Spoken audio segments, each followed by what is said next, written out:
Монгол улсын нийслэл Улаанбаатараас ярьж байна.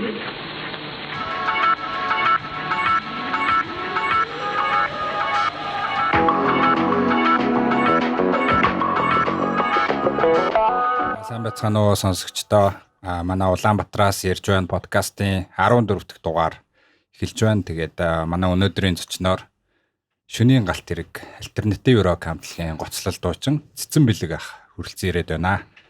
За тэгээд юуны өмнө бас манай урилгыг хүлээн авч одоо манай подкастад оролцож байгаа Цэцэн ахтай бас баярлалаа гэж хэлье.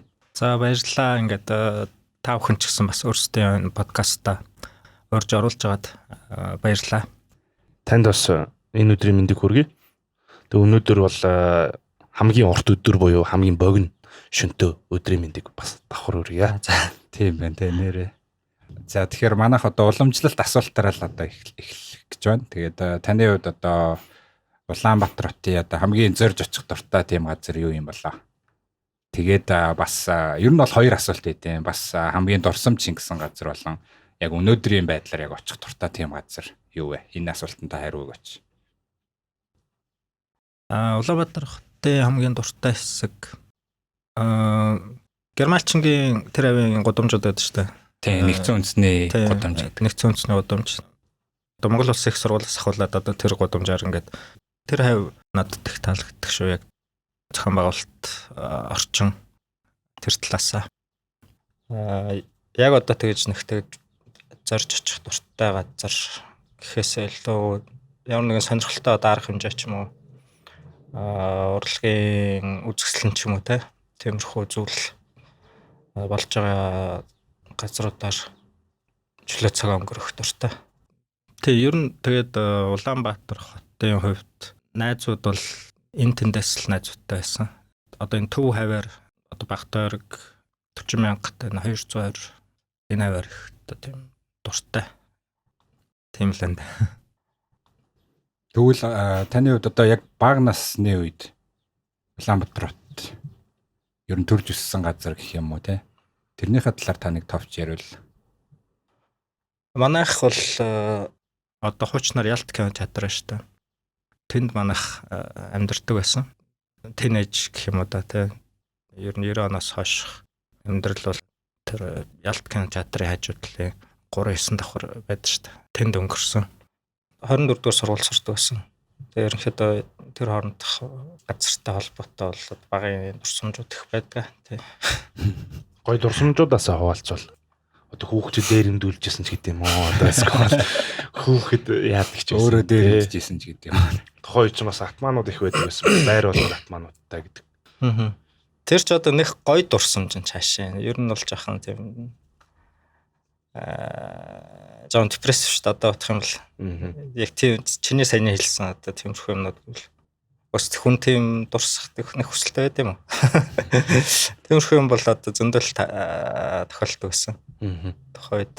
Тэгээд яг хав бид нар болохоор яг тинейж өсвөр нас хүртлээ бол тэгэл хүүхд чинь сургууль гэрээ хооронд л байдаг шүү дээ. Тэгээ нэх одоо тэгж тэнж хол явдаггүй. Тийм байсан. Тэгээд тэгсэн ч гэсэн одоо тэр бүхэн хооронд тэгэл бас тиймэрхүү үйл явдлууд бол зөндөл болдог байсан. Заримдаа одоо манаас нөгөө хамаатнууд 3-4 доор оролч 10 доор оролт амьдардаг. Тэгэл тийшээ явахаар бас тэгэл бас л жоохон хэцүү шүү дээ. Тухайд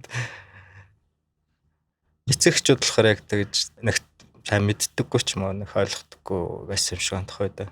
Бид нарт за тэр ах руу яваад одоо тийм авид ирдэг ч юм уу.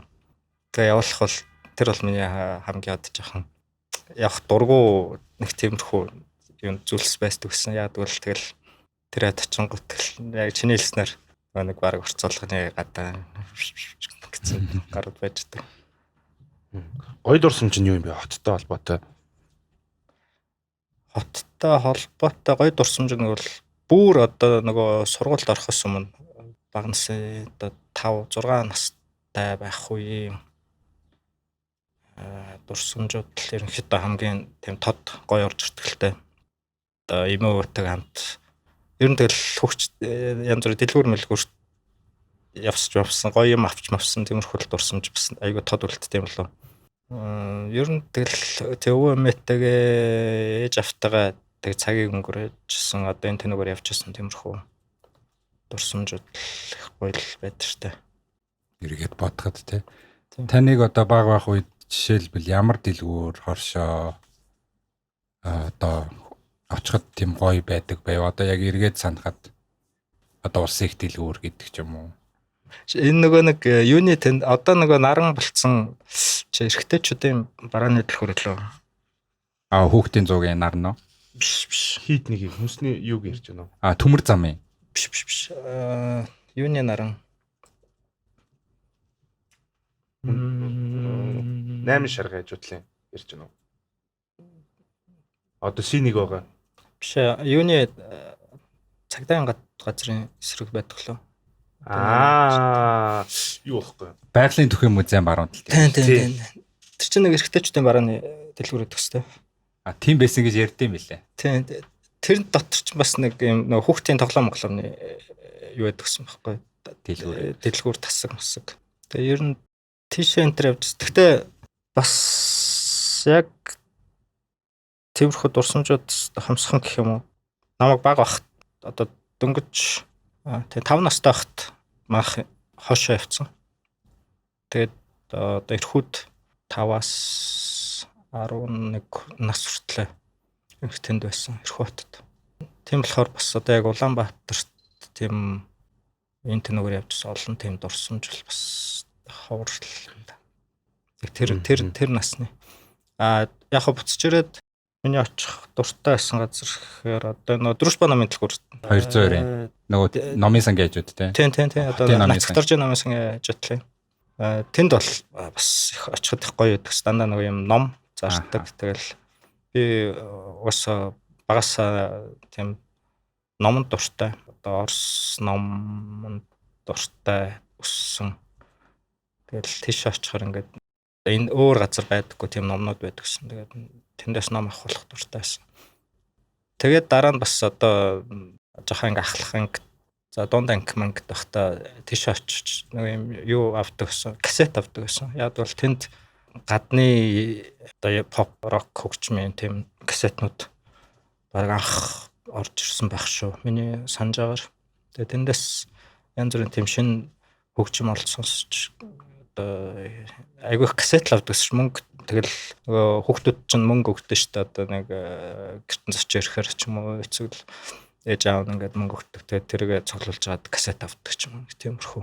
Дружба намын дэлгүүртэй холбоот тийм гой дурсамж байгаа юм байна. Тэгээд тэндээсээ ч юу нас холбоотой бас одоо хөгжим хамтлаг гэдээ явсан түүхтэй байх те. Тийм угаас багын л юу дуулах дуртай. Тэгэл нөгөө манай одоо эмээ өвөнөр ингээл нөгөө найзуудаараа хөдөө ингээл гараал зугаалж муулдаг. Тэгэхээр намайг дагуулсан авчдаг. Тэгэхээр тэгэл машин дотор дуулаад явчихдаг гэсэн. Яагаад ч тэд нар тэр залхдаггүй байсан. Тэгэл дуулуулаад хөөргөөл дуулуулаад тэгэл хурдтал тэгэл улам хөөргөөл дуулуулаад яваад байсан л гэж би сонссон. Одоо багын тийм дуулах дуртай. Тэгэл нөгөө хөгжим урлагт ер нь багасаа дуртай өссөн. Танд ингээд баг нас нь 5 настайгаасаа ингээд ирэх гүйцэгт очиод тий. Тэгээ буцаад 11 настайдаа ирсэн гэдэг чинь. За ихэнх яг хүүхэд насны дурсамж баг 3 дугаар анги 4 дугаар анги хүртлээ Оросд байж байгаад ирсэн гэдэг үзэхлээр яг Оросд байсан соёл тий. Тэгээд дээрэс нь өмнө яг Монголд байж байгаад Оросд очиод буцаад Монголд хүж ирсэн чинь ер нь ямархуу санагдчихсан бэ яг тухайн үеийн хотын амьдрал мэдээж соёл нь бас тухайн үед эрс дэрс өөр байсан баг. За тэгээд дээрэс нь бол яг нөгөө шилжилтийн дараах 90 оны бараг өмнөх үед үү те. Ирээ тэгээд яг 90 оныг яг давж өнгөрлөө. Тэр үед танд ерөөхдөө хүчтэй нөлөөллүүд нь юу байв? Яаж нөлөөлж вэ? Тэгээ ерөнхийдөө миний санджаар бол одоо эндээс бид нар явхад тэгээ тэнд очиход одоо энэ хоёр газрын бол ялгаа нэх мэддэггүй байсан. Эргээд ирэхэд бол харин өөр болцсон байсан. Тухайд ч угааш тэгэл нөгөө яг цаг үе өөрчлөгдсөн. Оросч гэсэн дөнгөж перестройка яг эхэлчихсэн. Яг тухай тэр үеийн яг 90-ад оны үеийн дурсамжаас гэвэл нөгөө талханд очирсалдаг. Тог байдаггүй. Тэр чинь нэг хуваараар тог тасалдаг байсан шиг санагдаж байна. Өглөө яг нөгөө хүмүүс ажилдаа явахад нь тог нь байж байгаа л өдөөс өмнө тасрал орой ирдэг. Ямар ч сан лааны гэр бүлээрээ суугаал тоглож моглол хоол ундаа идцгээл нэг ерөнхийдөө тиймэрхүү дурсамжууд зөндөө өлдсөн байдаг л та. Мах 4 хүүхэдтэй л тэгэл ахч нараар бүгдээр ингээл гараал нөө хийт хоёрын гадаа ингээл талханд очирсалдаг. Нэг хүнд 2 талх өгдөг. Тэгээ бүрэнхий талх өгдөг байсан. Тэгээд очир нь болохоор ингээд дэлгүүрээ ингээд бүтэн тойрч мөрөөд ингээд очирлцсан. Тэгэл явсан хичээлдээ явахаас өмнө талханд очирлал. Тэгэл талхаа авчаал гэртээ авчрал. Тэгэл хичээлдээ явдаг ш. Тэгэхээр тэр чад нэлээд бүрэгт 6 маргаа гэж очирлдаг байсан юм ааш. Тэрнтэй адилхан бас махнд очирлах нь бас адилхан. Тэгэл тухайн дэлгүүрийн лангууд бол ерсүйч байхгүй. Тэр зүгээр давс байдаг байлоо лангуун дээр нь. Зүгээр дан одоо хит чинь айгу том дэлгүүр өссөн шүү дээ. Тэгэхэд зүгээр л хаваас нь зүгээр л давс байж ирдэг. Тиймэрхүү маягийн. Гэхдээ тэгээд нөгөө хүүхэд чинь болохоор яг тийм яг тухайн үедээ нэг тийм онцгүй байжсэн юм а. Тэгэл хичээл мчэлтэй явал нөгөө найзтай тоглож мөглөл тэгэл мартагдчихж байгаа юм чи. Тэгэл оройртол өглөө өдөр болтол хичээлдээ суугаал тэгэл гараал нөгөө сурвалж хадгалбаа дээр тоглож моглол орой гэртээ ирдэг. Тэгэхээр бас тэгэл нөгөө масалтай талхан дээр л тоггүй гэртээ ирдэг л нэг тиймэрхүү нэг хэсэг юу дурсан байсан. Тэрийг одоо хэцүү үеиг их өөсгөө бол тэрийг одоо юугийн жаргалтай хэцүү л байсан л тий. Одоо яг бид нар тэгэл тухайд ингээл амар хэцүүг нь мэдрэхгүй байсан ч магадгүй одоо аав ээж нарт бол маш хүнд үйл байсан л гэж бодож байна л та. Тийм одоо байдалтай өглөөг өнгөрөөгөл тэгэл ажилдаа явал тэгэл орой ажилласаа тарж ирэл хүүхдүүдтэй юугаар хооллох уу гэдэг бол асуудал шүү дээ. Тэгэхээр тэрийг бол яаж ч байсан жаргалтай байсан гэж хэлж чадахгүй. Үргэлжлүүлж асуух нь за эргээд хамтлаг одоо уран бүтээлийн талаар яриагаа эхлэе гэж бодож байна. Тэндээс би нэг сонирхолтой зүйл асуух гээд одоо Playtime амьд хөгжмийн наадмын анхны ингээд постэр дээр Шөнийн галт хэрэг, Чакал, Scream гэд 3 хамтлагийн ийм оролцож байгаа тухай тэгээд нэг юм Gorillaz хамтлагийн постэр байдаг л та. Тэгэхээр тухайн үед таныг яг Шөнийн галт хэрэг биш Scream хамтлаг дуулдаг байсан гэж ярьдсан байлээ. Тэгээд та бас энэ түүхээс сонсож байгаа хүмүүст бас төлөвлөлбөл те Scream хамтлагийн тухай энэ түүхээс та хаваалцаач. Scream хамтлаг болохоор Улаанбаатар коллеж гэдэг одооны олон улсын Улаанбаатар сургууль гэдэг болцсон. Солонгос сургуульд одоо 10 төгсөд орсон л доо. Тэгээд 96 онд ороод 98 онд маах нэг сургуулийн хамтлагтай болсон. Тэгээд янз бүрийн урлагийн үзлэг одоо айгүй их зохион байгуулагддаг тиймэрхүү юм зүйлийг нөгөө сургуулийн зүгээс айгүй дэмждэг байсан л та. Тэгээд сагсан бөмбөг амьд хөгжим одоо иймэрхүү зүйлийг их дэмждэг байсан. Тэгээд тэр нөгөө сургуулийн хамтлагтай дуулж эхэлсэн. Тэгээд хамгийн анхны дуулж исэн дуу болохоор ерөөс ганц л дуу дуулсан. Тэр нөгөө Radiohead-ийн Creep-ийг дуулжсэн. Тэгээд урлагийн үзлэгт ороод тэр нь амжилттай болоод сургуулиас жоон дэмжиж тэгээд нөгөө гитар, бөмбөр энэ тэндээс бас цуглуулж авч өгöd. Тэгээд тэндээс л ерөнхийдөө Scream хамтлаг гарчсан. Гитар чинь зандагхуу болохоор өөр сургуулиас шилжиж ирсэн. Бизнесийн сургууль одоо нэрийг санахгүй байна. Зандаа бит хоёр нийлээд сургуулиас гадуур хүмүүстэй ингээд нийлээд ерөнхийдөө Scream ялсан байхгүй. Тэгээд энэ одоо шинэ хүмүүс нэмэгдээд яг одоо юм нэг хамтлагийн хэлбэрээ олоод тэгээд одоо зөвхөн сургуулийнхаа хүрээнээс гараад ингээд өөр баар маар нь тоглож эхэлсэн байхгүй. Тэгээд тэр анхны яг тоглож байсан баар бол одооний нэг хуучны Бамбруш кафе дараа нь тэр чинь Хамброй болсон шүү дээ. Тий. Хамброй ресторан гэдэг бар паб болсон. Тэгээд тэнд бол ерөнхийдөө анхны тэр одоо гиг гэх юм уу та тэгээд баар нь тоглох тэр тоглолтоо эхлүүлчихсэн. Хэдэн онд вэ? Тэр чинь 99 онд баха.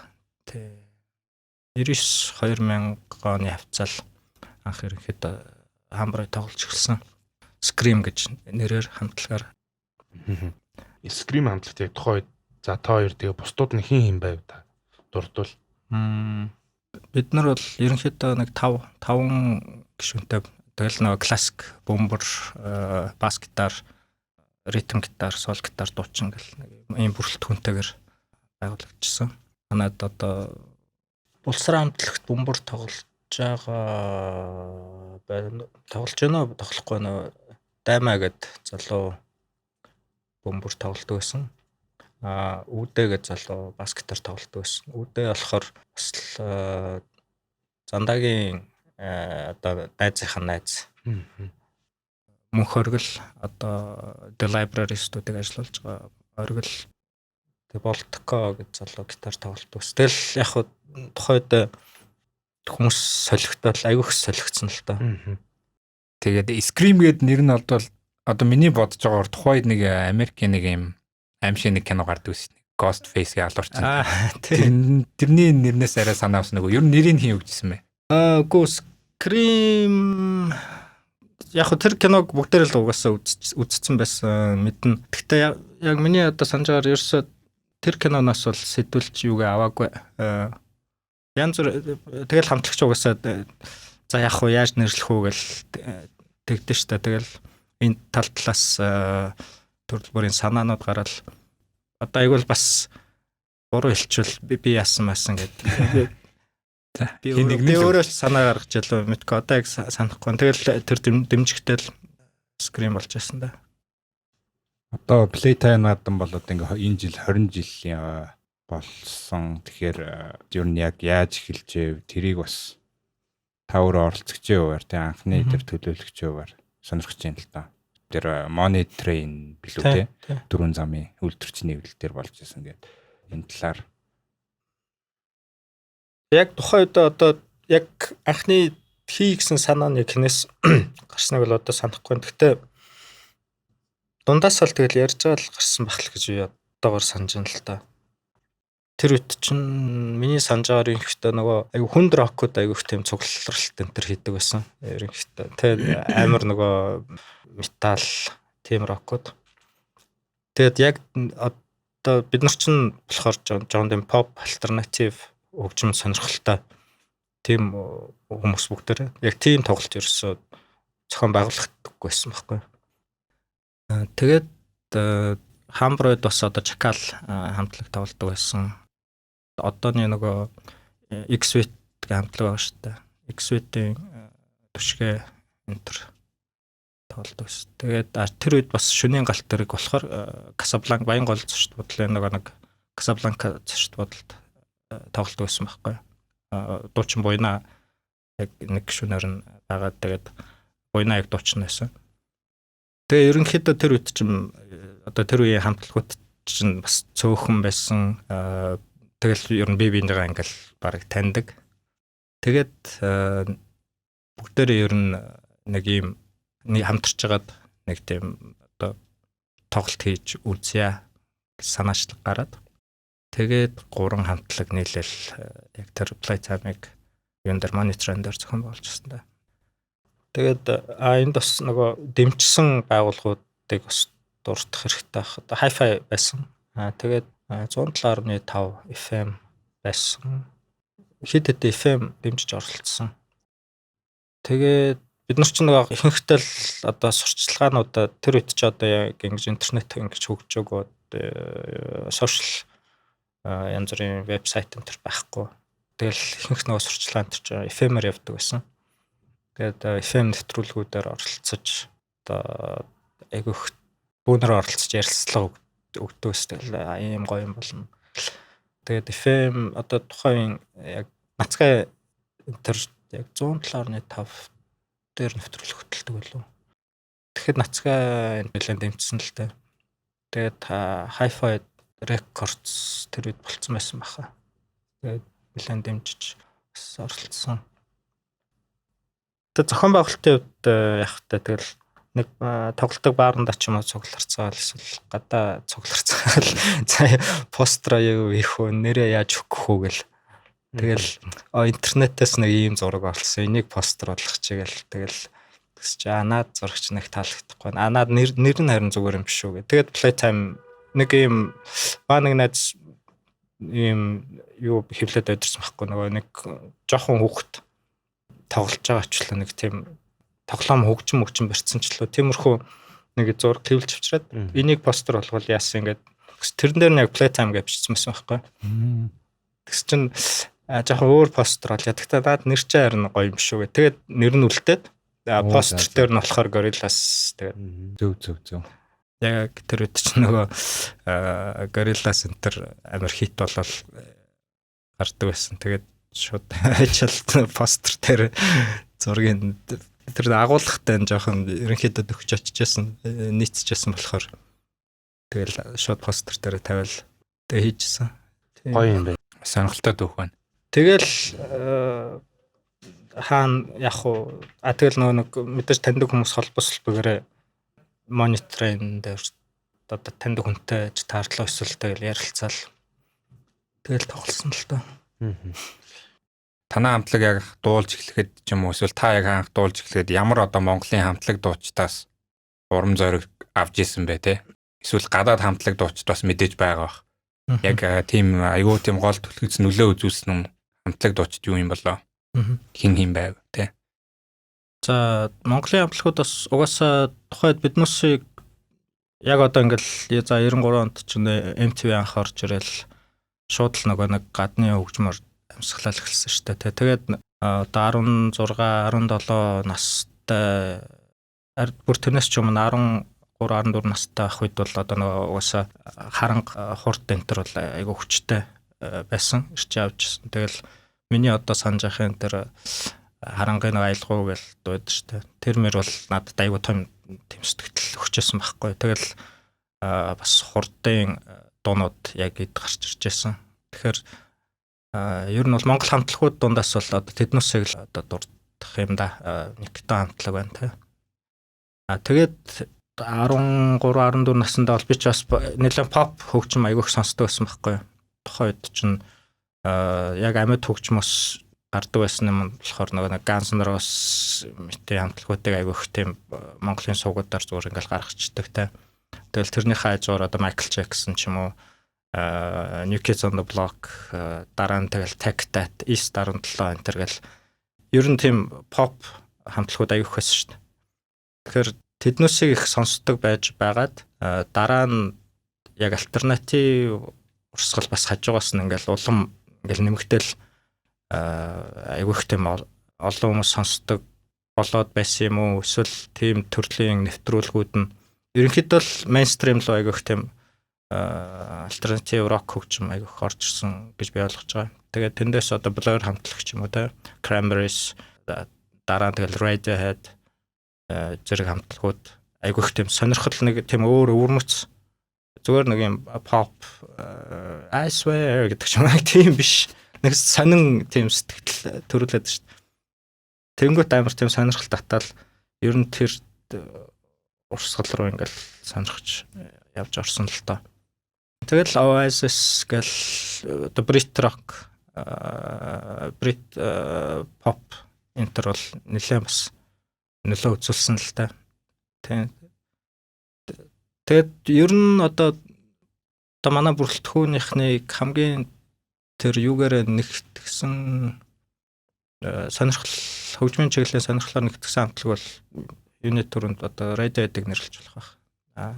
Би өөрөө болохоор яг Blur хамтлагт аягүй дуртай байсан. Тэгээд цаашлаад Oasis мэдээж цаашлаад American нөгөө нэг рок руу орох юм бол яг grunge те. Гэхдээ одоо Nirvana гэхээсээ илүү одоо Stone Temple Pilots, Alice in Chains, Pearl Jam одоо иймэрхүү хамтлагууд одоо бас яг биднээсээ тэр хэдийгээр бид нар Монголд амьдарч байгаа ч гэсэн нэг юмар бас ингээ холбогдоод штэ. Тэр тэрнээсээ одоо клипнүүд нь ямар дурсалтай гарч байна те өмс зүүсэн хувцс мовц тэр аялал гаргаж байгаа аялалгуу энэ төр нь бас ерөнхийдөө шууд л ингээл нийцэл тэгэл сонирхсан л та. Одоо скрим хамтлагийн хамгийн анхны дуу бол үлэг гөрүүл гэж хэлж болно. Тий. Яг нөгөө альбиасаар бичүүлээд тэгээд FM-ээр цацагдсан тий. Үлэг гөрүүлийн тухай ер нь яагаад үлэг гөрүүлийг ер нь дуулах болсон юм бэ? Тэрний тухай. Үлэг гөрүүл болохоор ерөөсөө юу бидний зохиосон дуу биш. Тийм. Ерөөсөө нэг тийм орцны дуу гэдэг штэ. Тэгээд тийм дуу байсан байлаа.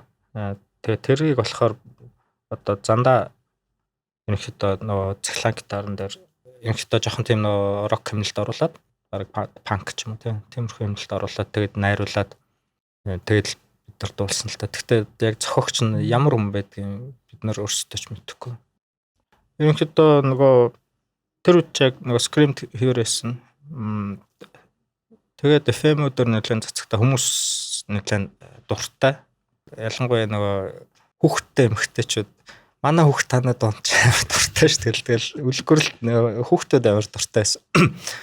Тэгээ манай үеийн залуучууд бас нэлээд дуртай байсан л та. Уг дуу маань өөрөө ямар ч тийм нэг сөрөг юу байх. Үгний хувьд ч гэсэн тийм хөгжилтэй ч юм шиг те. Жишээ нь юу гэдэг чинь Нисванистай харьцуулахад Нисванис бол айгу хүндтэй бас зарим одоо хүмүүс сонсоход зочиртморч юм шиг тийм юу эсэж шүү дээ хөгжил төрөх цомог. Бид нар ч болохоор нэг тийм баг ямар ч негатив юм байхгүй. Хүмүүст илүү тийм амархан хүрсэн болоо гэж бодоод байна л та. Өөрсдийн дуунуудыг нэлээд одоо бас зохиох гэж ингээл ажилтдаг байсан. Гэхдээ тэр дундаас ерөнхийдөө үлдсэн л одоо үлэг гөрүүл яг бичгтээ үлдсэн. Тэгээд анхны уран бүтээл за үлэг гөрүүл байсан байна. Дараа нь ямар дуу зохиогдов? Дараагийн шөнийн галт дээрх хамтлагаараа гаргасан ерөнхийдөө анхны дуу зөөлөн байсан. Тэгээд зөөлөн болохоор бүр цомог бичгээс өмнө бид нар бас одоо зөөлөнг зохиочвол баг тэр чин баг 2001 онд болоо да. Хурд хамтлагийн студид дээр бичүүлжсэн. Тэгэл нөгөө нэг FM дэгэл шууд цацуулж бас хүмүүс айгу хөрсөн байх гэж боддоо шүү дээ. Яг бол нөгөө нэг айгу альтернатив рок гэхээсээ илүү одоо амьд хөгжмөр тоглосон pop дуу шүү дээ. Ер нь зөөлөн чинь. Гэхдээ шууд нөгөө үг нь одоо би чамд ингээ хайртай яасан сарны доор тийм шууд нөгөө нэг ингэж хэлсэн үгтэй биш. Тэгээ хайрын дуу л ахгүй. Ер нь бол хайрын дуу тэгээ жоохон меланхолик талын тийм болохоор бас хүмүүст бас ямар ч тийм негатив байхгүйгээр хүрсэн байх гэж бодож байна л та. Тэгээ хэрхэн шөнийн галт тэрэг хамтлаг руу шилжиж орж байсан тухай. Яг хоо яванда би шөнийн галт тэрэгт орсон. Орсон байна те. Эсвэл оруулсан байна. Scream яг хоо тэрийг бол хүмүүсийн сонирхол өөрчлөгдөх хос одоо шалтгаалал ерөнхийдөө тэр үедээ ингээд хит нөгөө солигдож байгаа шүү дээ. Юунаас шалтгаалаад одоо амьдралын нөхцөл байдлаас шалтгаалаад тэгэл сургууль хичээлээс шалтгаалаад ч юм уу те сонирхол өөрчлөгдөх ч юм уу. Тэгэл бид нар тэднүүсийн тавлалтыг очиж үзэх дуртай бас тэрнээс өмнө тэд нар бас нөгөө хамбрууд биднээс үзчихсэн болж таараа. Тэгээд хоорондоо ингээд дуучинтай болчлоо, гитарчинтай болчлоо. Одоо нэг бас гитарч хэрэгтэй байна гээл. Тэгэл нэг хүнтэй танилцал ингээл орж ирдэг. Одоо за бөмбөрчин хэрэгтэй байна гэл ингээл. Тэгэл ерөнхийдөө бас шөнийн галт тэрэгхэнтэй бас одоо найзлсан, дотноссон бас хөгжмийн төлөө сонирхол одоо нийцсэн. Миний сонирхож байсан чиглэлийн хөгжмийг бас тэд нар бас одоо Төгөө Баясаа, Отхоо энэ төр бас сонирхдаг байсан. Буйна энэ төр.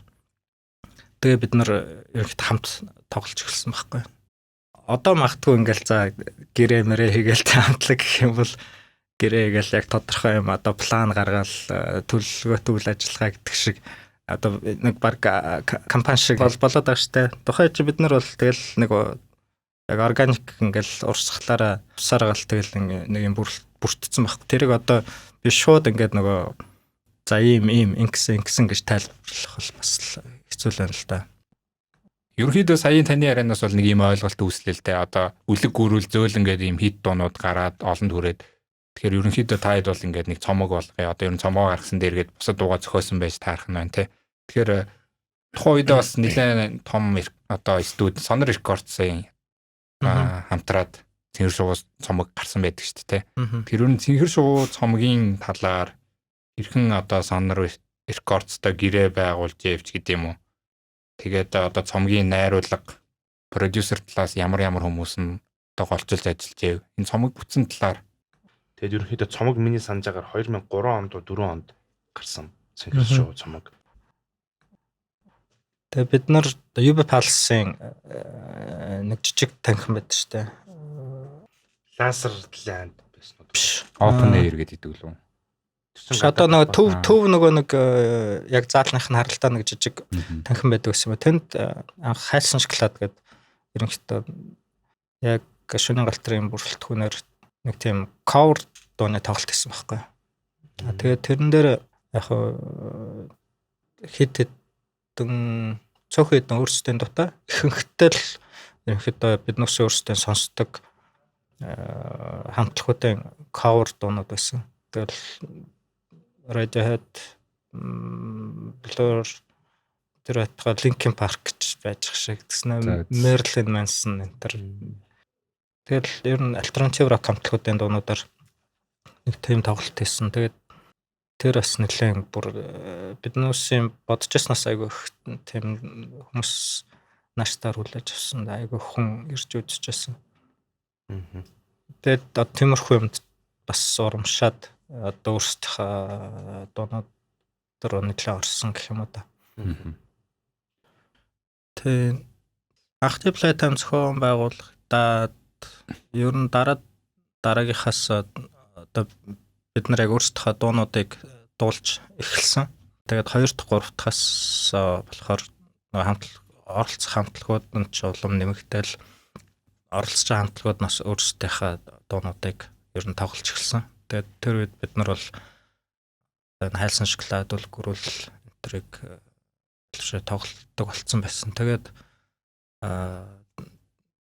тэр үед 3 дахь Playtime дээр ерөнхийдөө Sonor студийнхэд нь одоо юунд туссан анхааралд туссан гэх юм уу да. Тэр маань буцаад юун дээр мониторын дээр болсон. Тэрний өмнөх нь болохоор юун дээр Variety дээр болчихсон. Top 10-д болчихсон. Тэгээд одоо 2003 оны Playtime үеэр чулуудаа дэгэгчин тэр үзчихсэн. Тэгээд одоо бид нарт санал тавьсан. Чулуудаа угаасаа бид нар биенээ сайн таньдаг. Тэгээд ерөнхийдөө одоо маа интент болдог гэсэн нэг тоглолтуудыг очиж үздэг байсан л та. Тэгээд чулуудаа бид нар санал болгоод тэгэл ерөнхийдөө хамтарч ажиллахаар болсон. Тэр үед бол бид нар ер нь баарнд тоглоход бол хамаг одоо ерөнхийдөө бүх цаг зав зориулаад тэгээд баарнд тоглохын тулд нөгөө банк дуу, cover дуу гаргах шаардлагатай байдаг гэсэн. Тэрнийхээ хажуугаар өөрсдийнхөө дуун дээр тэгэл нэлээд ажиллаж байсан л та. Тэгэхээр тухайд одоо зүгээр ингээд сүүлд бодоход тухайд бол ерөөсөө өглөө гэрээсээ гараад бэлтгэлийн байран дээр очиод ерөөсөө өдөржингөө тэнд байгаад л өдөр нэг гарч хуушур машурч маалж идэл тэгэл орой шүн болтол дахиад бэлтгэлийн байран дээр ингээд нөгөө өдөржингөө л ерөнхийдөө яг тэр нөгөө хөгжмөндөө бүх цаг заваа зарцуулдаг байсны үр дүнд бас нэг хэдэн дуутай болж гарсан юм болов гэж бодож байна. Цомогтоор ажилласан хүмүүс бол одоо Томах гэдэг ерөнхийдөө хүмүүсийн дунд мэддэг одоо болт продюсер тэ Томах бичлэгтэр ажилласан Амраа ах байна. Одоо нөгөө хүмүүс Ник Гамба гэдгээр нь мэддэг болсон. Дашка маань одоо Масэд ч нөгөө Enhance CD гэж анхаарчсан байхгүй нөгөө компьютерт хийнгүүт клип нь гараад дуун яваал тэгснэ фото альбом үзэж болдог. Тэгээ тэрэн дээр Дашка ажиллаж байсан.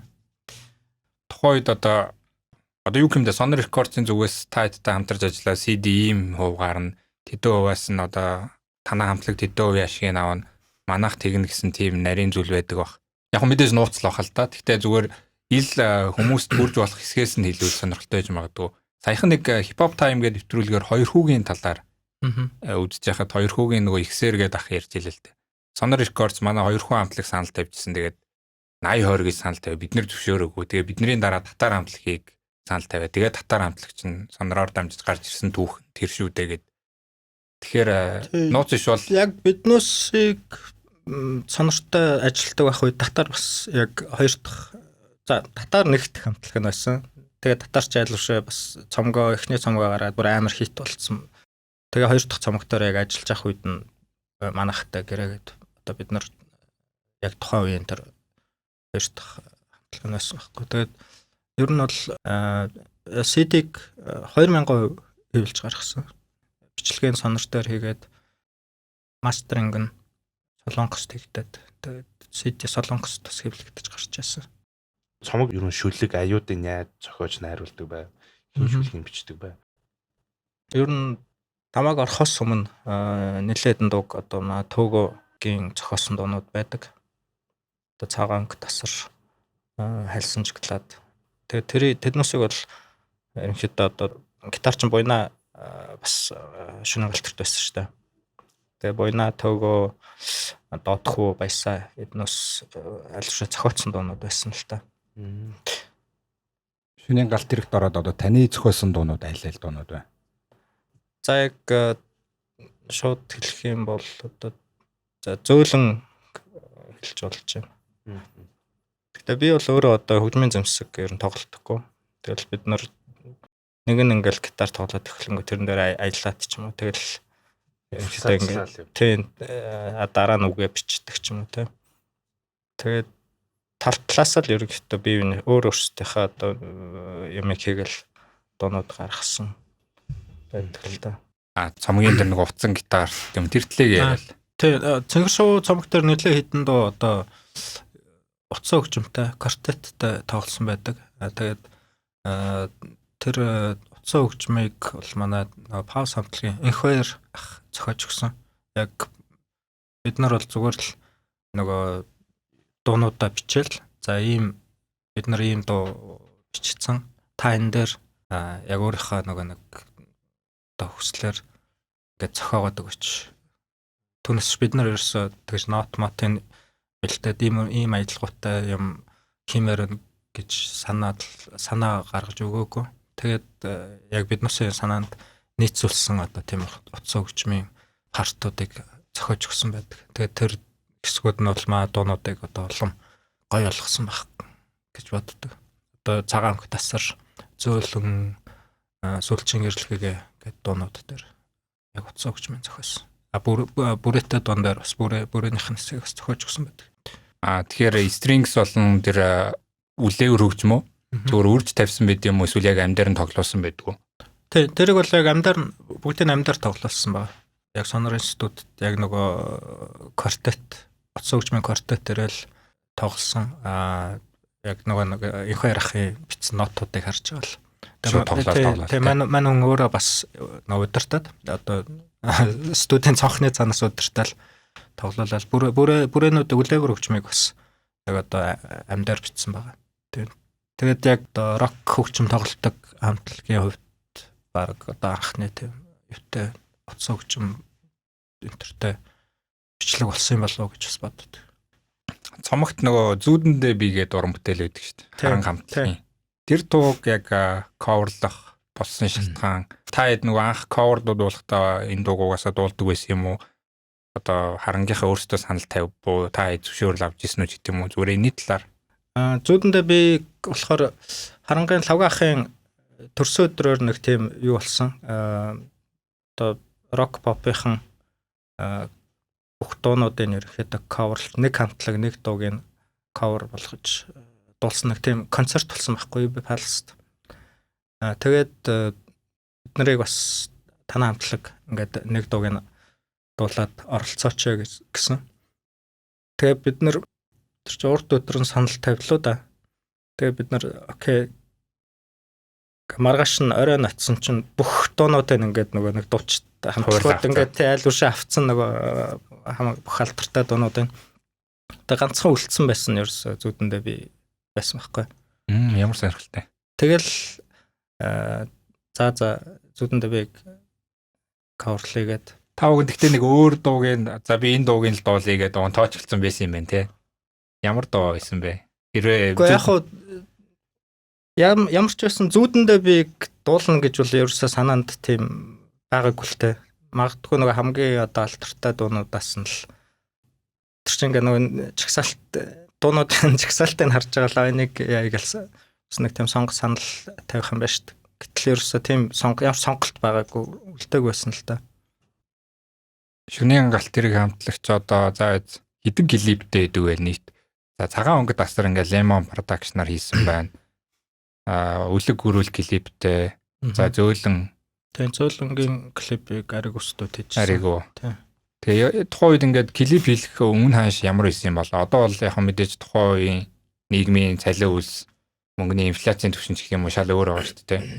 Одоо зүгээр ингээд одоо үеийн залуучуудад бас сонин байж магадгүй шүү дээ. Тухайн үеийн 2003-4 онд бид нэг дууны клипээ нэг иймэрхүү зардлаар бүтээж ялаа шүү дээ гэдэг. Нууц биш бол. Тийм клипэн дээр ч бас одоо за зөөлөнгийн клипийг манай найзууд Ян гээд англи залуу байдаг. Ариг устдуудад ажилладаг байсан. Тэгээ амгаа гээд бас одоо амгаа Ян хоёр хийсэн байгаа. Амгаа сүүлд тэр хоёр сүүлд хамтарч нөгөө нэг од багийг гээд кино хийсэн. Тэгээд бид нар тэр тухайн үед угаасаа найзууд тэгээд манай тэр дуунд бас өөрсдөө дуртай. Тэгэл баг ер нь тэр одоо зардал гараагүй дээ. Бид нар ерөнхийдөө тэр зөөлөн дээр бол бартерын нэг тиймэрхүү маягаар ажилласан. Манай дууг нэг рекламд ашиглах. Тэгээд оронд нь клип хийж өгөх. Гэхдээ тэд нар бол одоо тэр мөнгө төгрөг бартер гэхээсээ илүү өөрсдөө нэг айгүйх тийм сэтгэлээ гаргаж бид нар энэ дуун дээр ингэж клип хиймээр байна гэсэн тийм сэтгэлийг гаргаж хийсэн. Тэгээд бас айгүй тийм санаачлагаараа одоо тэр чинь хэдэн миллиметр хэлсэн лээ 16 миллиметр хэлсэн лөө. Тийм нөө яг кино хэлсэн дээр камераар бичижсэн байхгүй. Ямар гоё. Тэгээд одоо яг зөөлөнгийн нэг зарим хэсгүүд дээр нэг юм гэсэн нэг тийм сонин кадр орж тэр чинь кино хэлсэн. Тэгээд тэрийг англи руу явуулж тэгээд авчирч дахиж одоо энд дижиталайз болгоод цахимжуулаад тэгээд яг тэр клипэнд оруулчихсан. Цагаан тасрын хувьд болохоор Lemon Studio хийжсэн. Lemon Studio бол яг Sonor Studio-тэй нөгөө гэрээтэйгээр цагаан тасрын клипийг хийжсэн. Гэхдээ бас Lemon Studio-ийн өөрсдөө тэр цагаан тасар дээр хийгэж сонгосон тэр дууг бас одоо манай дуунууд дуртай. Биднээс юм бас дотны одоо тийм хүмүүс, найз хүмүүс хийсэн болохоор тэр юуны мөнгө төгрөгийн асуудал дээр бол тэр Sonor Studio-тэй гэрээгээр хийсэн яг тэр ч одоо хэдэж хийсэн юм бол Өөр асууж байгаа нь зохиос ирнэ бичүүлээгөө дуу байдгүй. Ер нь баг эндээс улбаалаад асуухад саяын асуулт төр нэмэхэд нөгөө танаа нэг хоёр дахь цомог гаргаж ирсэн шүү дээ те. Тийм. Гэрэлт цамхаг гэд те. Тэгэхээр баг сая оргиахын асуусан асуултан дээр бол гэрэлт цамхагт ороогүй тэр цомогт одоо гаргаж ирсэн гэж бодоход тэр цомогт зориулаад хийгдчихэд цацагдаагүй дуунууд бол байх боломжтой байх тий. За гэрэл цамхаг цомог болохоор хоёр дахь цомогоор төлөвлөгдсөн байсан. Тэгээд дуунуудын ерөнхийдөө 70% нь одоо хийгдсэн байсан тий. Тэгээд тэр цомогт орох одоо хоёр дуу ерөнхийдөө гарсан штэ. Яг бүтэн гараад клип нь гарсан. Нэг нь захлаа, нөгөөх нь 37 он гэдэг байгаа. Тэгээ 37 он болохоор Удаан ой гэж бас л одоо нэг Яам шин киноны нам 2-ын хийсэн анхны бүрэн хэмжээний киноны саундтрекаар болж гарсан. Тэгээ клипийн ч гэсэн бас одоо тэднээс хийсэн байгаа. Хэрэг өстөд. Бусад дуунуудын хувьд бол хөгжим нь одоо бас бичигдсэн байсан. Гэхдээ тайзан дээр тоглогдчихсон нь тэр дуунууд бас үгүй. Бас яг л нөгөө одоо 100% бүтэн болоогүй. Тийм. Ямар нэртэй дуунууд ирсэн бол хүмүүс одоо сонсоогүй л сонсч чадаагүй гэсэн үг тийм. Зүгээр тухайн үед зүгээр нөгөө ажлын нэр гэж байдаг шүү дээ. Одоо яг тийм тогтсон нэр өгөөгүй. За тэрийг явчих гэл шар хадмаад ч гэж ах шиг те. Тиймэрхүү хурдан ч гэж ах шиг. Одоо жишээ нь манай өмнөх Цэнгэр шууд цомог дээр сүлжийн гэрэлгээ гэдэг дуу байдаг. Тэрийг одоо ажлын тайтл нь болохоор зүгээр удаан багхгүй. Тэгээд нөгөө тэрний одоо бас эсрэг гэх юм уу хурдан ч гэж ах шиг. Тэгээд яг тэр чинь нөгөө нэг цомог ингээд бүрэн болохоор аль биесээр ингээд нэр мэрийн өгчдөг л доо. Гэхдээ бид нар Цэнгэр шууд дээр сүлжийн гэрэлгээгээ ард нь ингээд удаан ингээд гаргаж байсан. Тэгээд юуны хувьд цомог яагаад гараагүй вэ гэхээр ерөнхийдөө нэг тийм дотоод бас үл ойлголцол гэх юм уу да. Магадгүй тэдгээр доонууд ирээдүйд дахиж цацагдаад ер нь хоёр дахь шинэ цомог гарах боломжтой болов. Тэрийг одоо яг шууд хэлж мэдэхгүй байна. Тийм. Гэхдээ бид нар ер нь хийж байсан юм чинь юунууд дээр ажиллана л гэж бодож байгаа л та. Тий. Хийж байсан юм чи үргэлжилж байгаа гэсэн үг утгатай. Үргэлжилж байгаа л. Ер нь одоо сүүлийн үед шүний галтрыг хамтлах маань бол эргээд уран бүтээлдээ ороод идэвхтэй тий залуучуудаас шинэ бүтээлүүд хөрөх хандлагатай байна гэж харагдаад байгаа. Тэгээ ямар ч байсан одоо сүүлийн үед дуусан мэдээлэлээр бол одоо шүний галтрыг хамтлаг шинэ пянзны ажилдаа ороод ерөнхийдөө одоо олон нийтэд хүрэхэд бэлэн болоод байгаа гэж байгаа. Тэгэхээр энэ талаараа та бас сонсогчдтой бас сюрприз юм да тий. Энэ талаараа суулцвал. За энэ ярилцлага яг гарах үед бол одоо ер нь пянз маш ирээд худалдаанд орох нь баг төгцсөн байх бах. Тэгэхээр бид нэр одоо ер нь пянз ингээд бас эргээд хүмүүс сонирхож эхэлж байна шүү дээ тий. Тэгээд үүнтэй холбогдуулаад манай хамтлагийн ч гэсэн ер нь тийм пянз гаргая гэсэн юм санал гаргаад тэрэн дээр санал нийлээд өмнөх одоо Цэнхэр шуу цомгийнхаа дуунуудаар дахиж одоо ингэ шинчилж дуунуудаа бичээд тэгээд re-recording, republishing гэх юм уу те шинээр бичээд гаргахаар явж байна. Тэгэхээр шүнийн галт тэрэг хамтлаг маань ерөнхийдөө олон жил тайзнаар гараагүй байж байгаад энэ санджаагаар одоо яг ковид үеийн өмнөх 19 оны плей тайм дээр тайзнаа гарч ирсэн. Юуны асар дээр үлээ Хаан банкны асар байсан. Хаан банкны асар дээр тоглоход ерөнхийдөө буцаад тайзан дээр гарах ер нь яг дуучин яг хамтлагаараа дахиж цугларах тэгээд дахиж дуугаа тоглох тэр мэдрэмжүүд ерөнхийдөө ямар хөө байд юм бэ? Ер нь тайзан дээр гарах гэдэг ойлголт нь ер нь дуучин хүний хувьд ер нь юу байдаг вэ? Бүтээл, уран бүтээл талаасаа ер нь дуулж яхад юу мэдрэгддэг вэ гэсэн нэг тиймэрхүү ч юм уу хамтлагаараа уулзах. Айгуу том хариуцлага санагддаг ш надад болохоор би тайзан дээр гараад эрхчлөө мэдэрдэг энтер гэж хэлэхгүй зүгээр одоо нэг тийм том хариуцлага хүмүүс яг нөгөө дуунуудаа хичнээн бид нар өөртөө тэрийг зохиосон байлаа ч гэсэн хүмүүст сэтгэлд нь хүртэл нэг тийм хүрэх шаардлагатай гэхээр бас нэг тийм burden гэдэг чинь нэг тийм ачаа шиг байдаг л та. Гэхдээ яг мэдээж ингээ бүгдээр нийлээд тоглоход бол гоё байдаг. Тэр тусмаа яг нөгөө хөгжмийн дууралт санаанд хүртэл дуурсан тохиолдолд одоо дуграад тоглож дууссаны дараа бол тэрнээс гоё мэдрэмж бас хаварлах тийм хэрвээ онцгой дуурах юм бол тэгэл мэдээж бас жоохон сэтгэлээр он. Яг бид нар тэр хаан банкны асар дээр тоглохоос өмнө хаяа нийлж зүгээр нэг юунуудаар тоглож байсан л та. Одоо амар олон жилийн дараа нэгтээд ингээд амар тоглож барьсан юм бол биш. Зүгээр энэ тэнд жижиг арга хэмжээнүүд дээр л бас тоглож лээсэн. Гэтэ яг нөгөө гүрэн бүрэлдэхүүнээрээ биш. Одоо манайхаас ч хоёр нь гадаад амьдардаг. Баясаа хоёр бол ерөнхийдөө бангалан гэж уулзч байж байгаа. Танай анхны цомог бол одоо cover нь Марк Шагл гэдэг Оросын зураачийн бүтээлүүд байдаг шүү дээ тий. Тэгэхээр одоо энэ шинэ ирж байгаа Pence яг энэ cover-оор байна уу эсвэл өөр шинээр хийгдсэн үү? Тэгээд юу нэг анхны цомог cover яаж хийгдчихсэн талаар бас сонирхож байна. Илүү нэг тийм урлаглаг тий. Айгу өрмөц cover-тай гэж би боддог хувьтай бол.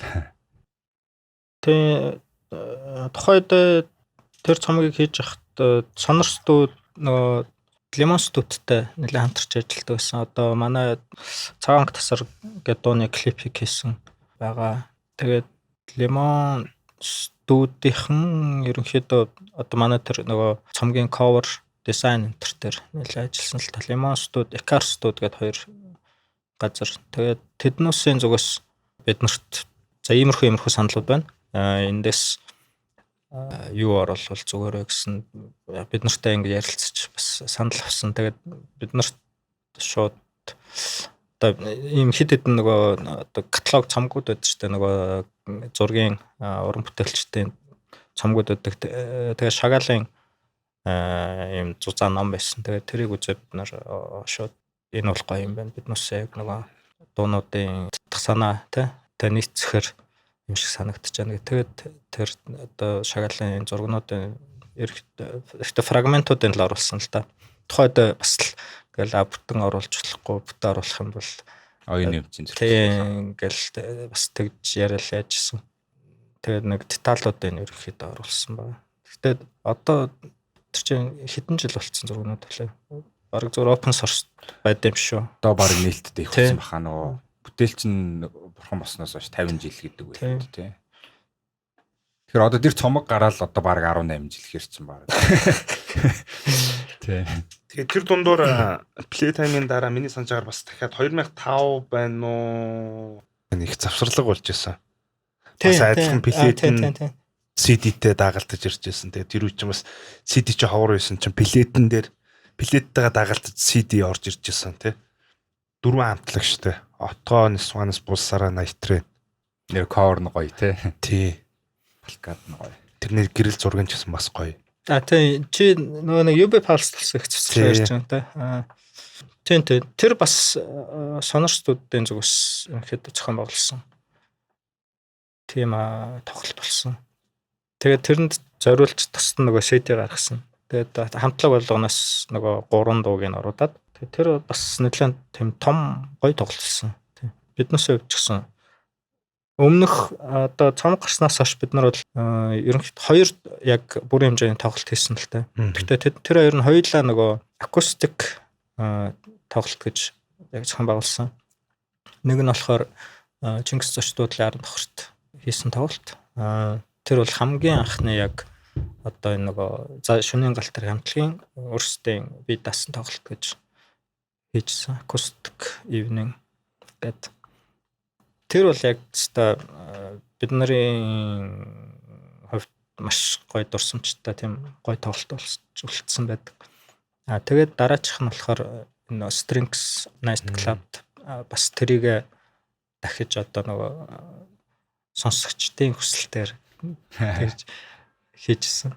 Тэгээд тэрнээс хойш болохоор том тоглолт нэг бол одоо яг тэр их засварлага Нисванас отгоо булсараа шөнийн галтраг гэдэг уран уран бүтээлч оролцсон. Тэгээд тэрэн дээр бол бид нар нөгөө акустик биш яг бүрийн хэмжээний нөгөө одоо цахилгаан гитар энтертэйгээ эффект энтертэйгээ тоглосон. Тэгээд нөгөө өмнөх тоглолтууд нь болохоор яг ингээд суугаад акустик гэмнэн гэдэг чинь тийм утгаар нь л хийж юм чи. Тэрэн дээр болохоор том тайзан дээр хийжсэн. Тэр нэлээд олон очиж утсан. Гоё. Тэрний нэг нь би лээ. Тэгээд дараа нь бас нөгөө C1 дээр бас их завсарлага гэдэг. 2019 он уу? Тэр 2010 баха тий. 10 онд хийжсэн. Тэр C1-ийн тоглолтын талаар яриач. Ер нь тухайн үед яг амьд хөгжмийн хамтлагуудыг цуврал байдлаар оролцуулж исэн шүү дээ. Тэгээд ер нь бол шөнийн галт тэрэг хамтлагийг тухайн үед эргэж ирж байхад бол за ер нь эргэж ирж байна тий. Шинэ уран бүтээлдээ хүрэх юм байна гэсэн тийм хүлээлт бол ер нь үүссэн юм шиг санагддаг. Ер нь тэрнээс хойш бол бас эргээд хэсэг завсарсан шүү дээ тий. Тэгэхээр яг тэр тоглолтын тухай эргээд дурсамж эсвэл тий. Тийм C1 студийг болохоор тухайд яг нөгөө маа найзууд одоо маа зөөлөнгийн клипийг хийсэн Аригу студид ажиллаж байсан залуучууд яг тэр нөгөө C1 телевизээр тэр юг их цэцэрлэг гээд амьд хамтлагуудыг өрс тоглолдог. Тийм цуврал нэвтрүүлэг гэх юм уу те хөгжмийн нэвтрүүлгийг зохион байгуулж ирсэн. Тэгээд тэднүүсийн саналаар хэд тоглосон л тэр яг нөгөө 30 бүрэн бүрэлдэхүүнээр яг тоглосон тийм тоглолт болсон. Бас хүмүүс одоо хүртэл сонсож байхад хүмүүс нөгөө яг бид нарыг сонсох дуртай тэрийн залуучууд айгуу тийм дурсамжтай л тоглолт болсон гэдэг юм байлаа. Цангасан тий. Шинийн галт тэргээр цангасан байсан үеийн ер нь нэг олон тайзнаа гарч байгаагүй болохоор яг бүрийн хэмжээний тоглолтыг үүсгэх юмсан гэсэн. Тийм тэднээс тэгээд нөгөө өөрсдөө бас айгуу гоё идэг байсан л да. Яг атмосферыг бүрдүүлээд тэгээд яг нэг тийм одоо биднээс үеийн залуучууд очиод ингээд үцчмээр яг тийм сонирхолтойгоор хийдэг байсан. Тэгээд сонгож байгаа хамтлагууд нь ч гэсэн бас яг нөгөө нэг өөрсдөө угаасаа ян амга бэн энтер гэдэг хөгжмийн айгуу тийм сайн мэдлэгтэй хүмүүс бидний бас яг дуртай юмд бас дуртай их тийм залуучууд байсан болохоор нэлээд тийм залуучдын санаанд хүрэхээр юм хийж чадсан байх гэж бодсон. Тэгээд зөвөр нэг онцлог нь юу гэхээр цорын ганц нөгөө нэг такстай билеттэй тийм тоглолт болсон. Тэгсэн мөртлөө нөгөө битүү одоо бүх заалан дүүрээд хүнтэй зарим ус гадна орж чадахгүй байх шиг тийм. Тэрүүгээр бас онцлог болсон юм болоо.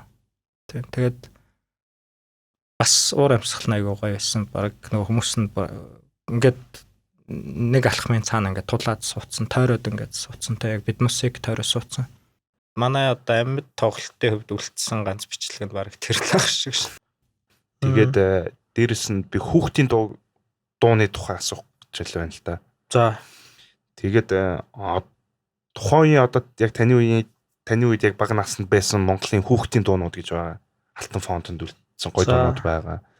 Одоо яг өнөөдрийн байдлаар яг бас хүүхдүүдэд зориулсан хүүхдийн дуунууд бас гэж амар байха болчихлоо шүү дээ. Одоо поророо гэлний гэдэг ч юм уу одоо тиймэрхүү нэг юм сонин элемент рүү шилжээд орчлоо шүү дээ. Тэгэхээр энэний тухай та бас юу гэж боддог вэ? Тэгээд дээрэс нь одоо яг Найтрен хамтлагийн дууны үг таны уншиж исэн ямар зохиолтой ер нь одоо яг уншдаг төрлийн жанртай холбоотой мэдээж Найтрен хамтлагийн дууны үгнүүд бол мэдээж нэг тийм авангард одоо юу юм модерн гэхээсээ илүү постмодерн маягийн үгнүүдтэй шүү дээ. Тэгээд яг энэ ерөөхдөө яг тэр утга агуулга нь ер нь яг юунаас ер нь танд тийм сонирхолтой болж тийм шүлгүүдийг зохиох болсон юм бэ? За би төөгийн өмнөөс бол би ярихгүй. Угаасаа төг бол одоо маш тийм мэдлэгтэй уран зохиолын мэдлэг маш сайтай. Тэгээ өөрөө яг нөгөө сэтгэлээсээ ийм хөгжимчин хүн. Тэгээд одоо захлаа цаанг тасар энтрийн шүлгийг бол одоо би бол гайхамшигтай бичсэн гэж боддог. Тэгээд төөгийн тэр шүлгнүүдийг болохоор би бол ерөнхийдөө нэг тийм яхаас илүү зөв нэг абстракт ч вэ нэг тийм сюрреал зураг ч юм уу тиймэрхүү байдлаар ингээд хүлээж авбал авах хэрэгтэй юм бодоо гэж бас боддог. Одоо ингээд нэг юм Ямар нэг үйл явдал хүрнэхээс л нэг тийм уран зураг маягаар одоо юм төсөөлж ингэж бичсэн юм шиг надад санагддаг л та. Тэгээд яг одоо өөрөөс нь чи одоо энэ шүлгээ одоо юуны тухай яагаад ингэж бичсэн бэ гэж би бол асууж байгаагүй. Зүгээр л шууд ингээл надад амар гоё таалагдтал. Тэрийг ингээд өөрийнхөө хүлээж авдаг. Би бол айгу тийм меланхолик утгаргүйгтэй гэсэн хүртэл ингээд амар тийм хайраар дүүрэн ч юм уу тиймэрхүү. Миний бичсэн юмнууд болохоор яг одоо нөгөө бүрийтэй дуу бас орж ирэх бах тий. Тэр энтер бол зүгээр л нөгөө баг мөрөөдөл баг бичсэн гэх юм уу те бүрээтэй дуу ч юм уу тэр бол зүгээр ингээд уншихад зүгээр амар энгийнээр ойлгох хүлээж авахтахаар л өгтөлтэй бүрээтэй дуу цэнхэр шүү тэр бол зүгээр нөгөө за зөөлөн бол зүгээр хайрын тухай л байхгүй.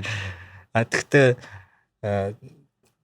хүн болгон бас өөрөөр хүлээж авдаг юм шиг л одоо маа төгөө болохоор наа чин яг хайрын тухай юм уу наа чин одоо өхлийн тухай ч юм болов гэдэг ч юм уу бас өөр өнцгөөс бас нэг харддаг та одоо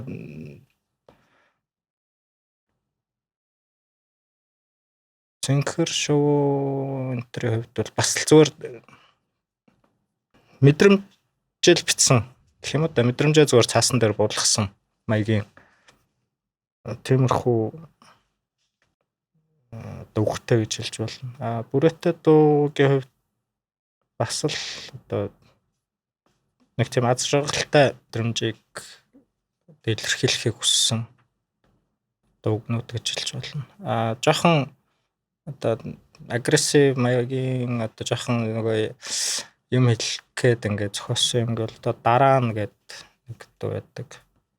Одоо байгаа орчин байдлыг хүлээн зөвшөөрч чадахгүй жоох эсэргүүцсэн гэх юм уу.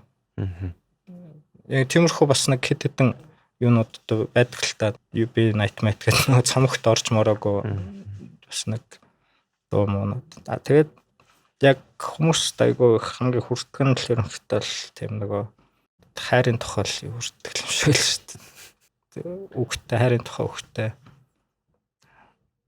Та ингээ багасаа дуулжсэн гээд. Гэхдээ яг мэдээж багтаа одоо дуулжсэн дуунууд ганц хоёрын санджлага байх. Мэдээж миний бодлоор бол хүүхдийн дуунууд байсан байж магадгүй гэж би зүгээр таамаглаж байгаа юм. Гэхдээ яг таны яг хүүхд насны үед бол хүүхдийн дуунууд их гоё байдаг байлаа. Тэнд мэдээж хүүхдийн дуун сансрын нисгэж ахаас хөлөл. Тиймэрхүү дуу гоё байдаг байлаа. Одоо яагаад харин хүүхдийн дуунууд ерөнхийдөө нэг юм байж чадахгүй байна. Тэгээ хүүхдийн дуунуудыг яагаад хийж чадахгүй байгаа юм бол энэ уран бүтээлч та юу энэний тухай юу бодож үзчихв бодвол юу гэж хэлэх вэ? Тухайд яг хуу миний зүгээр ганц зурс одоо л орж ирж байгаа бодол байна л та зүгээр тухайд бүхэл нөгөө нэг одоо олон нийтэд хүрэх зүйл маш олон шүлтүүрээр дамжиж одоо ингэ зориулж нөгөө зохиогддог байсан. Зүгээр одоо дуртай нь ингээд зохиогоод тэрийг одоо бичүүлээд ингээд эфемер цацдаг. Одоо ямар нэгэн одоо даалгавар тушаалаар ч юм уу те. Үзэл суртлын ороомороор нь шалгах. Тийм одоо ийм юм зориулж одоо ийм дуу зохиох шаардлагатай байна. Ингээд тэгээд одоо тэр зохиосон хүмүүс бол мэдээж ахтар мундаг мэдлэгтэй тийм хүмүүс зохиосон байдаг байх л гэж би бодож байна л та. Тэгээд зохиосны дараа одоо олон давхар шүлтүүрээр орчиж маш олон одоо бас нөгөө яг зарим нь шууд тэгэл батлагдчихдаг. Зарим нь бол тэгээд нэлээд үг мөг нь өөрчлөгдөж засагдаж тэгжээж гардаг байсан л гэж би ойлгоод байгаа шүү дээ. Яг тэр нарийн түүхийн нь бол би хэлж мэдэхгүй байна. Тэгээд угаасаа тухайн одоо нөгөө зохиолч чинь одоо мундаг хүмүүс л гэж хэлмээр байна л та. Хүүхдийн тухай дууны хувьд одоо ч гэсэн нөгөө тийм дуунууд хийдэг хүмүүс бас зөндөө байдаг юм шиг лээ. Гол нь тэр нь яг тэгээд нөгөө дэмжигдээд яваад байдгүй. Одоо юм ч одоо нэлээд өөрчлөгдөд сошиал телевиз, интернет гэдэг ерөнхийдөө тиймэрхүү юмар нөгөө бүх мэдээлэл бага насны хүмүүс хүртэл авдаг болсон тий. Тэгэл YouTube-аар дуртай маа ингээл сольж үзэл. Тэгэхээр яг хичнээн одоо яг тэр нөгөө монголоор тэр дуунуудыг хийсэн ч гэсэн тэр нь одоо тэрийг хийхдээ тэр бага насны хүүхдүүдийн сонирхлыг татах хэмжээнд нэгдүгээрт хийж чаддаг гүч юм уу те. Хоёрдугаарт тэрийг яг нөгөө их хэмжээний мөнгөөр ч юм уу дэмжиж яг одоо олон нийтэд масс хүргэхээр төвшөнд гаргадаггүй байж магадгүй гэж би бодож байна л та. Түүнээс бүр нөгөө огт хийхгүй байгаад байгаа биш. Хүүхдийн бас янз бүрийн уралдаан тэмцээнүүд ингээл зөндөл зохион байгуулагддаг юм байл л та. Гэтэл яг тэрнээс илүүтэйгээр нөгөө нэг гадаадын контент ч юм уу те. Тэрийг одоо хүүхдүүд сонирхох нь их эцэг эхчүүд ч гэсэн тэгэл нөгөө мэдээж хүүхдийнхээ юг сонирхож байна. Тэрийг л ингээл одоо дэмжиж тэрийг нь үзүүлдэг ч юм уу те сонсгодог. Тэгдэг болов гэж бодоод байна л та. Одоо яг энэ ярианаас ахуулаад дахиад дуу хөгжмийн тухай асууя. Сая сүүлд тийм судалгаа гарсан байна л та. Сонгодог хөгжим. Хүний хөгжилд яаж нөлөөлдөг. За тэгээд яг тэр Английн эрдэмтэн болохоор плюр хамтлагийг сонссон хүүхдүүдийн сэтгэлгээнд өөрчлөлт орсон байна гэдгийг судалгаагаар гаргасан байна. За тэгэнгүүт ер нь сонгодог хөгжим бодлон за тэр дундаа одоо яг энэ амьд хөгжим мэдээж нэг илэрхийлэмж бүх мэдрэмж нь нөгөө амьд гэдэг утгаараа ч гэдэм үү те тэрүүгээрээ илүү байдаг баха. Ер нь хөгжмийн мэдрэмжтэй байх, хөгжмийн мэдлэгтэй байх нь ерөнхийдөө одоо хувь хүнд ерөнхийдөө яг амьдралыг харах үнцгийг өөрчилдөг гэдэг шиг ер нь яг хөгжим гэдэг урлаг ер нь яг бусад урлагаасаа юугаараа илүү онцгой өөр байд юм болоо таны бодлоор? Нэг зэрэг нөгөө олон мэдрэхүйд хүрч чаддсан болов одоо сонсох одоо тэгээд тэрийг дохин аялах одоо дуулж өөрөө ингээд буцаагаад гаргадаг те. Тэгээд цаашлаад нөгөө хөгжмийн тоглож байгааг нь харах одоо л видео клип ч юм уу те. Тиймэрхүү нэг зэрэг олон мэдрэмжинд хүрдэг болохоор хамгийн одоо хүнд амархан хүрдэг ч юм уу те. Тэгэхээр одоо сайн бас одоо нөлөөлөх нь илүү байд юм болов. Би бас нөгөө санаад байна л да. Таван урд одоо нөгөө дэлгэц. Орчуудын вилажууд нэг дэлгэц байдаг шүү дээ. Тэрүүгээр нэг 10 хэдэн жилийн өмнө зөөлөн дуу нэг үе яваал байдаг. Тэр яг ямар учиртай юм бэ? Тийм тэр орчуудын вилийн дэлгэцээ чинь болохоор одоо манай 10 жилийн ангийн охин ажилуулдаг байсан байхгүй яг тэр менежментийн хариуцаад. Тэгээд бас биднэрт ингээд санал тавиад танаад клип чинь гаргая. Тэгээд тэргээр зөөлөн гарч байсан. Цагаан өнгө тасар гарлуу. Ярц зөөлөн нэлээд гардаг байсан. Тэгэхээр ингээл ер нь одоо биднээс үед чинь их юм дандаа юм танил талаар айгүй их тийм яадаг байсан явж. Тэгэл дандаа л нөгөө биднээсийн тоглолтог хөгжим дуртай найзууд биднээсийг дэмжих тийм хүсэлтэй. Тэгэл одоо түрүүний ярьсан клипнүүд ч юм уу те.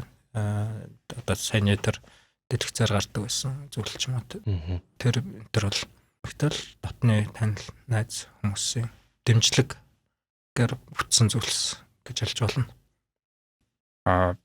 Түрүүний асуулт дээр үргэлжлүүлээд асуугаад та хэд өөрсдөө цомгоо хадгалсан байдгүй.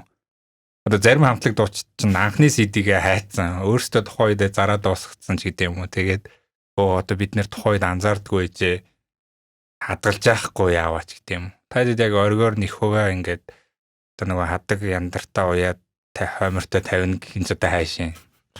Тэгж хадгалсан байдгүй хамтлагийн гишүүд. Бусдтай яг л адилхан. Ерөөсөө нэг мэдсэн чи бид нарт өөрсдөнд огт ерөөсөө CD байхгүй. Тэгээд хүмүүс асуудаг CD байвал яах ч өгөөч гэдэг. Ингээ харахад ерөөс бид нарт өөрсдөнд юуч байхгүй байхгүй. Би гэхэд сүүл нэг найзаасаа найз надаа манай CD-г бэлгэлж байсан. Гэрт нь очсон чи ингээ хоёр ширхэг ерөөс огт задлаагүй. Бүр нөгөө гялгар автоматтайгаа. Тэгээ манун яг тухайд нөгөө манай сэтэ гарахад бүр ингээд нэлээд олон ширхгээр наваад тэгээд нөгөө гадаад сурдаг байсан байхгүй.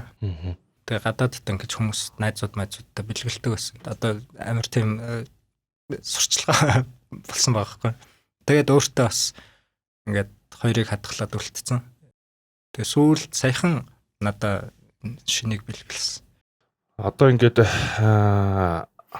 скрим хамтлагийн үлэг гүрэл гэдэг дуун дээр ярихад одоо автагаа хамт музейд очиод авраг биеийг анхаарсан юм гэдэг чинь. Одоо тэгсэн чинь яг тэр дууны тухай тэр байшин маань байхгүй болцсон тий. За яг хуу динозаврын музей гэж байгаа, динозаврын музейд бол байгаа шилжсэн.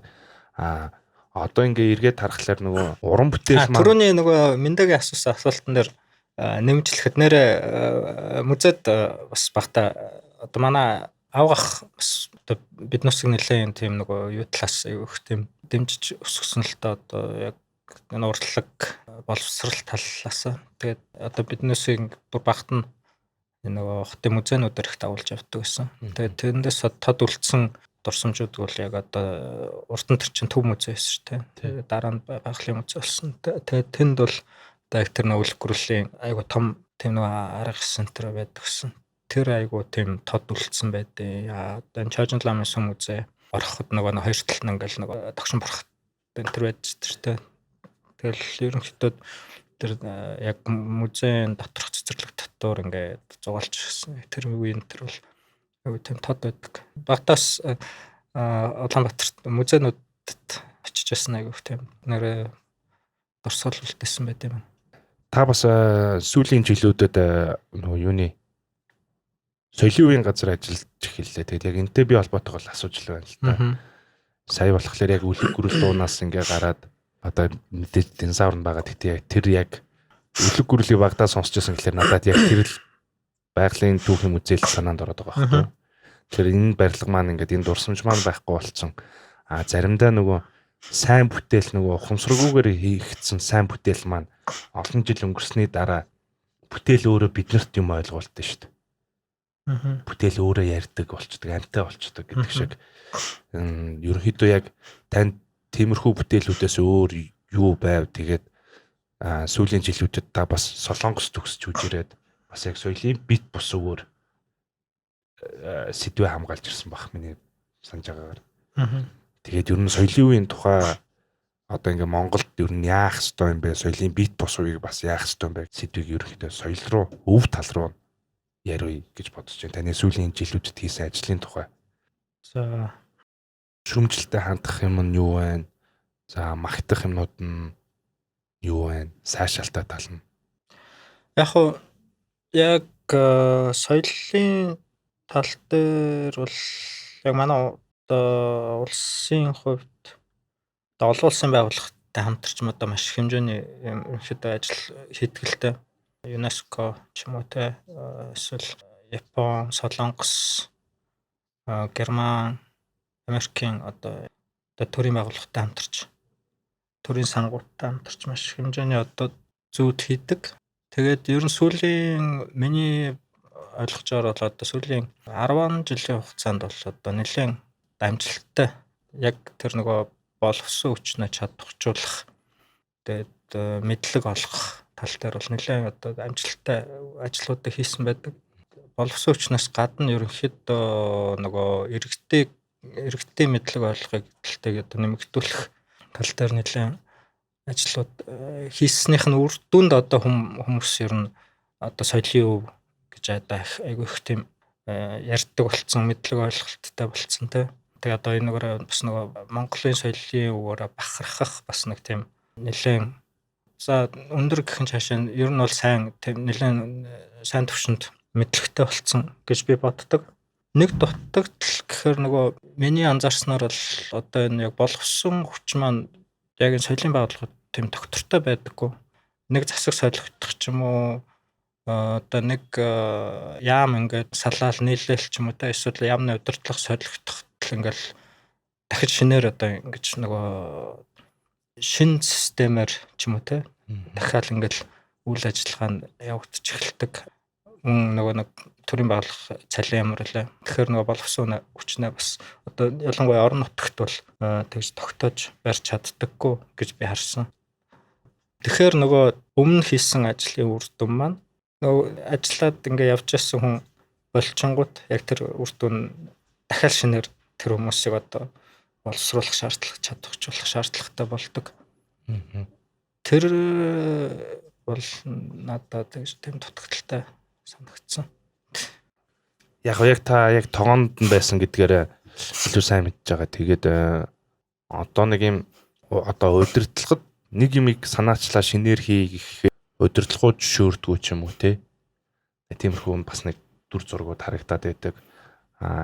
Эсвэргээрээ хичнээн ингээд та ингээд яг удирдлагынхаа төвшөнд ингээд яриад хэлээд янгууд одоо тэр нь болохгүй байх гэдэг ч юм уу юм сонсоод нөгөө талаасаа болохоор таны бодож байгаагаар одоо яг соёлын өв болон соёлын бит бус үеийн тухай ямар ажил хэрэгжүүлвэл ер нь энэ илүү үр дүнтэй болох хол гэсэн танд ямар бодол байдаг вэ? Ер нь яг ингээд соёлын өв, соёлын бит бус үеийн яг ингээд одоо хэрэгжиж байгаа юм дээр мэдээж нэг ямарваа юм дээр нэг хоосоо орон зай орхитуулаад орхиод яваад байдаг. Тэр талаас нь яг бид нэр яг тэр нэг юм орхитуулаад бид нэр яг тэр зүйлийг хаяад яваад байна гэсэн юу байдаг бол? Миний хувьд нөгөө соёл яг дангаараа одоо явах нь хэцүү. Соёл заавал нөгөө боловсралтайгаа холбоотой. Одоо бага насны хүүхдүүдэд одоо яг тэр нөгөө соёлын өвгийнхэн талаар боловсролыг олох, бага наснаас нь олох нь нэлээд чухал. Тэгэл одоо тим юм дутагдал одоо дутмагийн улмаас одоо янз бүрийн одоо вандализм гэл нөгөө хадны сүг зураг мураг дээр ч юм уу те зүгээр ингээл нэр мэрэ бичдэг тэрэн дээр нэмэх нь тэр ч юм уу тэд онд тэр байгууллагын одоо тэр ангийнхын энд байлаа малагддаг ч юм уу те. Тэгэхээр тэр хүмүүс яг тэр нөгөө юуных нь үн цэнийг бас ойлгохгүй мэдхгүй багаас нь тэр ойлголтыг нөгөөгүй байна л гэж би хараад байна л та. Тэгэхээр одоо энэ тал дээр бас ер нь нэлээд төрийн бус байгууллагууд айгүй ихтэй. Ерөнхийдөө төрийн бус байгууллагууд яг нөгөө төрийн байгууллагуудыг анзаарч чаддаггүй юм яг бас нэлээд анзаарч одоо энэ дээр ингэж үйл ажиллагаа явуулах шаардлагатай байна гэдэг юм шиг надад санагддаг. Төрийн бус байгууллагууд одоо энэ яг тэр соёлын чиглэлээр соёлын өв соёлын чиглэлээр үйл ажиллагаа явуулдаг төрийн бус байгууллагууд бас яг ингэж нөгөө төрөл бүрийн уулзалт хурал дээр бол одоо энийг бас нэлээд дурдж бас энэ талаар янз бүрийн төсөл хэрэгжүүлэхийг хичээдэг юм шиг санагддаг. Одоо энэ боловсролын хөтөлбөрт соёлын өвийн талаар мэдлэг олох ийм юуг оруулаач гэсэн тиймэрхүү саналууд бол ирдэг. Тэгээ тэрийг би бол яг зөв гэж харж байна. Миний хувьд бол тэгээд яг нэг хэсэг одоо өнгөрсөн 2020 оноос өмнө болохоор яг нөгөө соёлын үг гэхээр л ерөөсөө бүгдээрнгийн л ингээл хооронд нь яг одоо олон нийтэд ойлголт бол бас яг тодорхой нэг тийм ойлголт байсангүй шүү дээ. Одоо соёлын бит тус үг гэхээр л зүгээр л нөгөө одоо бүжиг дуу гэж боддог ч юм уу те. Гэтэл энэ чинь бас нөгөө морин хуур уртын дуунаас гадна зүгээр зан үйл ч юм уу те. Тэр зүйлүүд чинь одоо бүгдээрээ нөгөө бас соёлын өвтө ороод явах хэвээр. Одоо бас тэрийг хүмүүс нэлээд бас ойлгож эхэлж байгаа шиг байна. Зүгээр нөгөө бүдэ орон нутагт амьдарч байгаа иргэдийн малчт те. Малчтын нөгөө мал харга ухаанаас ахуулаад тэр нөгөө сүү цагаан эдэ боловсруулах хүртэл чинь соёлын өв юм байна штэ гэдгийг одоо ойлгож эхэлж байгаа. Тэгээд өмнө нь яг нэг хэсэг яг тэрэн дээр нэлээд одоо ажиллаж одоо хүмүүст мэдлэг ойлголтыг олгосон бол одоо сүүлийн үед нөгөө бүтээлч үйлдвэрлэл ч юм уу те тиймэрхүү орчин үеийн соёл урлаг бас хөгжүүлэх хэрэгтэй байна гэдэг тал дээрс анхаарч байгаа бол надад айгу сайн л гэж бодож байна. Одоо орчин үеийн урлаг contemporary art ч юм уу те тэр нь л бол аль нэг тэгж анхаарал хандуулдаггүй байсан юм шиг надад санагддаг. Тэгээд яг хуу соёлын хэд хэдэн конвенц байдаг л та.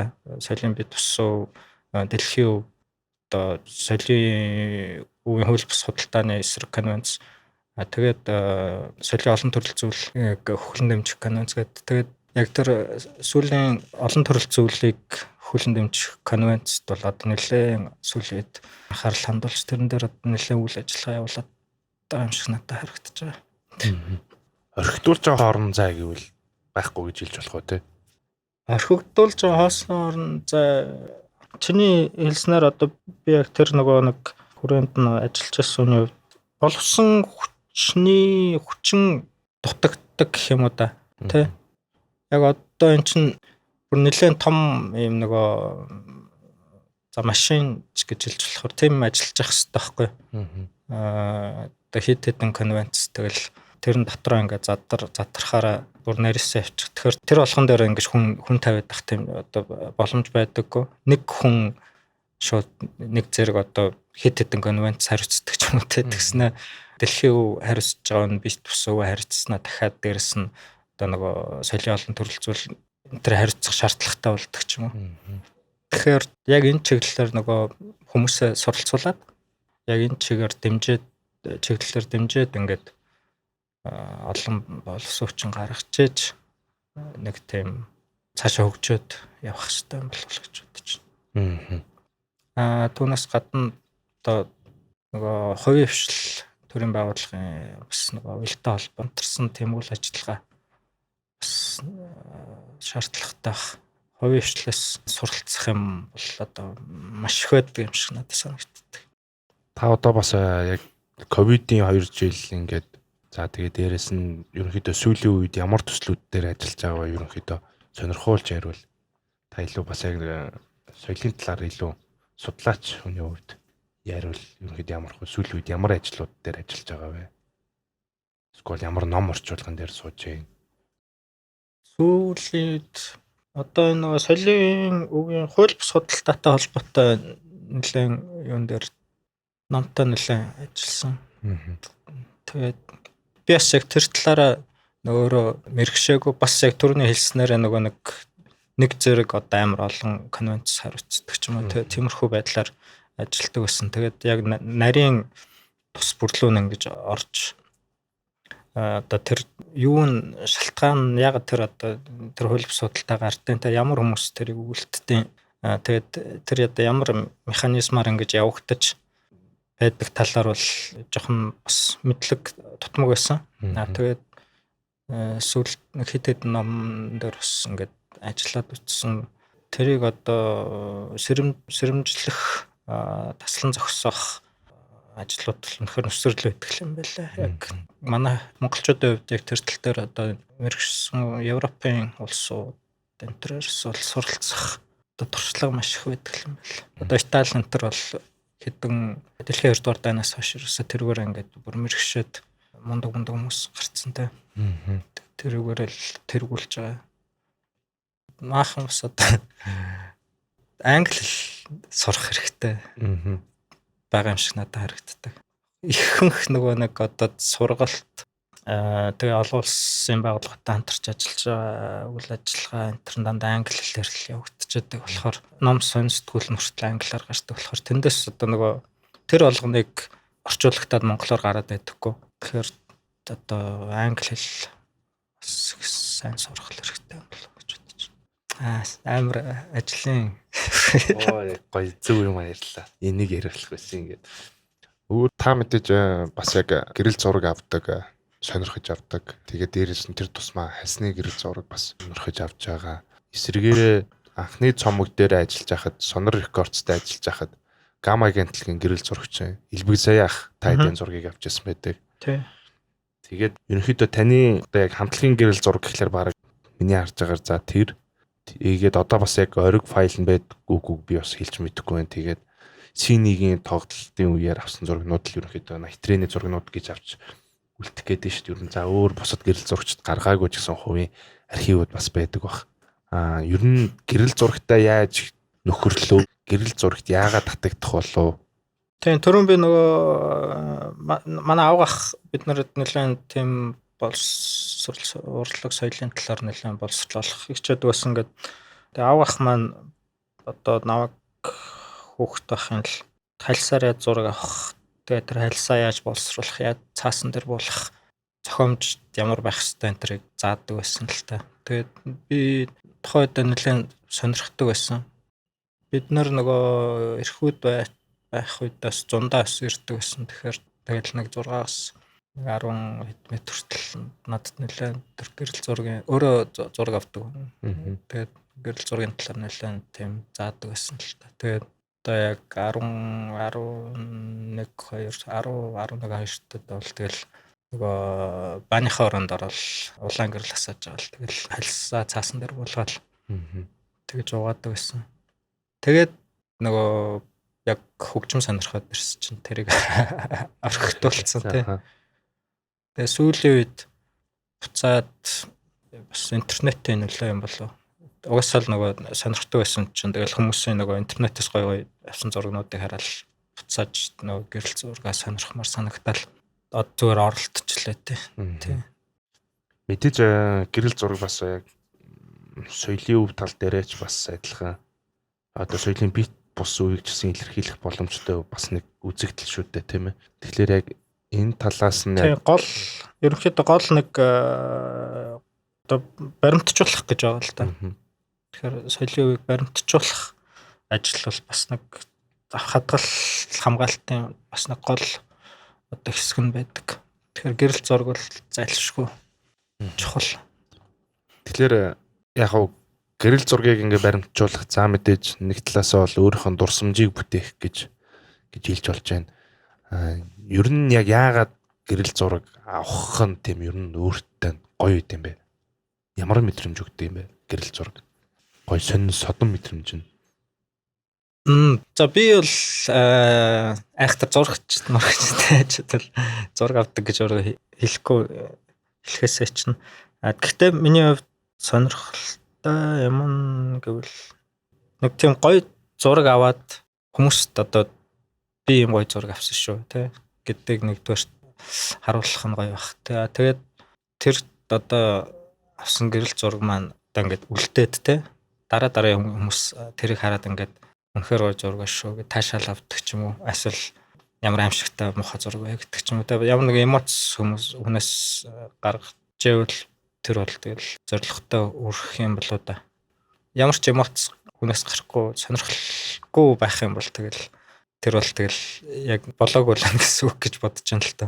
Тэгээд би бол яг ямар нэгэн тийм одоо амар уран сайхны зохиомжтой одоо зураг энтер гэж боддгоо зүгээр яг нөгөө өөрийнхөө хүрээлэн байгаа хүмүүс ч юм уу те өөрийнхөө очдог газрууд энтерийнхаа зургийг нэг тийм сонирхолтойгоор аваад үлдчих тийм л хүсэлтэй.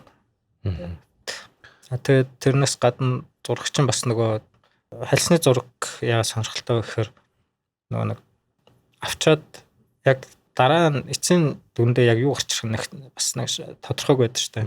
Одоо дижитал ч шууд аваад хальсны зургийн хувьд болохоор энэ одоо хальсан одоо удаад нөгөө expired болоод бас гэмтдсэн байвал бас сонь эффект үүсдэг ч юм уу те. Тэгээд яг эцсийн би одоо exposure-ыг тааруулж чадсан байна уу, focus тэр юугаа aperture энтрээ тааруулж чадсан байна уу, тааруулж чадаагүй байх юм бол яг эцсийн дүндээ тааруулаа гэж гисэн бас гоё зураг гарч магадгүй шүү дээ. Одоо зүгээр нэг юм эмоцыг илэрхийлсэн ч юм уу санамсаргүй. Тэр нь бас хальсны зургийн хувьд сонирхолтой санагддаг л да. Одоо тэгэл бас суралцаал явуулчихлаа. Таны одоо ингээд яг за ингээд гэрэл зураг авгах нь заасан. За тэгээд дээрэс нь эхлээ авж байгаа багтаа сурсан юм хожуу хойно бас суралцаад дахиж хөгжүүлж байна. Яг тэр хугацаанд мэдээж гэрэл зургийн үзэсгэлэн үзчихсэн бах мэдээж интернет онлайнаар ч гэсэн гэрэл зургуудыг харж байгаа. Яг ямархуу гэрэл зураг таныг яг ингэж нэг уулга алтаж бүр алмаар болж яваа. Ер нь нэрээ Сталин зураг нэрээ санаанаас гардггүй шүү гэх. Би өөрөө уран зургийн хувьд ч гэсэн тийм нөө сюрреалист ерөнхийдөө урлах дуртай байсан л та. Одоо жоохон нөгөө абстракт ямар нэгэн илэрхийлээгүй тиймэрхүү юм дуртай болсон. Тэгээд сюрреал зургнуудаас шууд одоо ингээд толгойд орж иж байгаа нь бол нөгөө Далигийн зургийг нэг муур зурнуудтай ингээд усмас цацаад ингээд шидэж мэдчихсэн байдаг шүү дээ. Пасманы зураг тийм баха би зургсан нэр. Тэр бол надаа яг одоо ингээд орж ирж байна. Одоо тийм зураг бас авч чадвал бас одоо мундаг гэж бодож байна. Тэгээд нөгөө нэг Францын зурагч юм блэ. Нэг юм нэг шалбаагийн дөөр Bryson. гүйж байгаа тийм Брэнсон Henry Carter Bryson. тий. Манай үний зургнууд бол надад би зөвөр ямар ч зургийг хараад энэ амар гоё авсан байна л гэж хардаг. Тим зураг авчаад чэвэл тэгэл Bryson их сонирхолтой танд тэрийг хуваалцсан яг энийг бас би өмнө ярьсан ч байж магадгүй би ингээд мартчихад байдаг болчихдог. Bryson Монголд ирж исэн тий. Монгол түжир зураад исэн. Bryson болохоор дандаа харцагаан зураг илүү төлхөө байжгаад Монголд өнгөц зураг авсан байдаг. Тэгээд та яагаад ер нь Монголд ингээд өнгөц зураг авсан бэ гэсэн чинь энэ сайхан оронг энэ гоё аалгалсан гоё өнгөнүүдийг харцагаанаар илэрхийлнэ гэхэлэр надад гонигтай санагдчихсан. Тэгээд би Монголд өнгөц зураг авч ирсэн гэдэг. Тэгээд Bryson амьдралтаа нэг нь хаана вэ? Нэг нь Монголд зөвхөн өнгө тайсэргэлж зурсан. Тийм түүхтэй юм билээ. Ер нь Азар нэлээд ингээд зураг авсан юу каталог нь байдаг шүү дээ. Тий. Одоо Magnum-гийн төлгийн бас нэлээд түлхүү үүсгэн байгуулагч Роберт Капата хамтарсан нөхдүүдийн нэг шүд. Би бас нэг зүйл санаж байна л та 2004 онд яг Bravo гэдэг нэг сэтгүүл байдаг байсан. Тэр entertainment сэтгүүл дээр ингээд танаа хамтлагийн плакат, постэр, Linkin Park хамтлагийн ингээд нэг талдаа ингээд гарцсан байдаг. Тэгээд танаа хамтлагийн танилцуулга дууны үг энтертэй.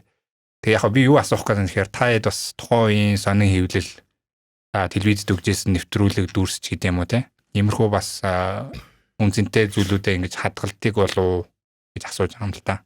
Янз бүрийн сонингууд дээр ярилцлага өгсөн бас байж болно шүү дээ те.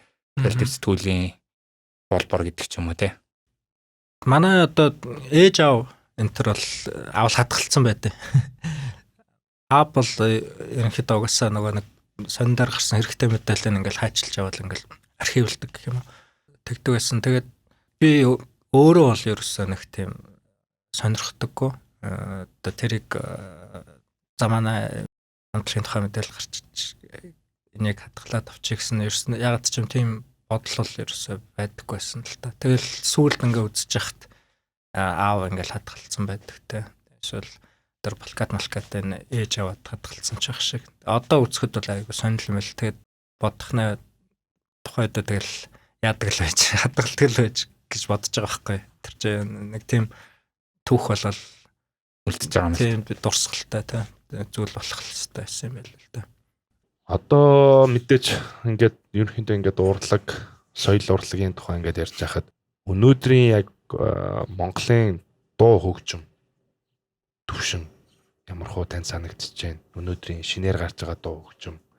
За тэгээ дээрэс нь өнөөдөр бас яг дүрслэх урлагийн салбар маань танд ерөөхдөө ямар хуу санагдчихж байгаа.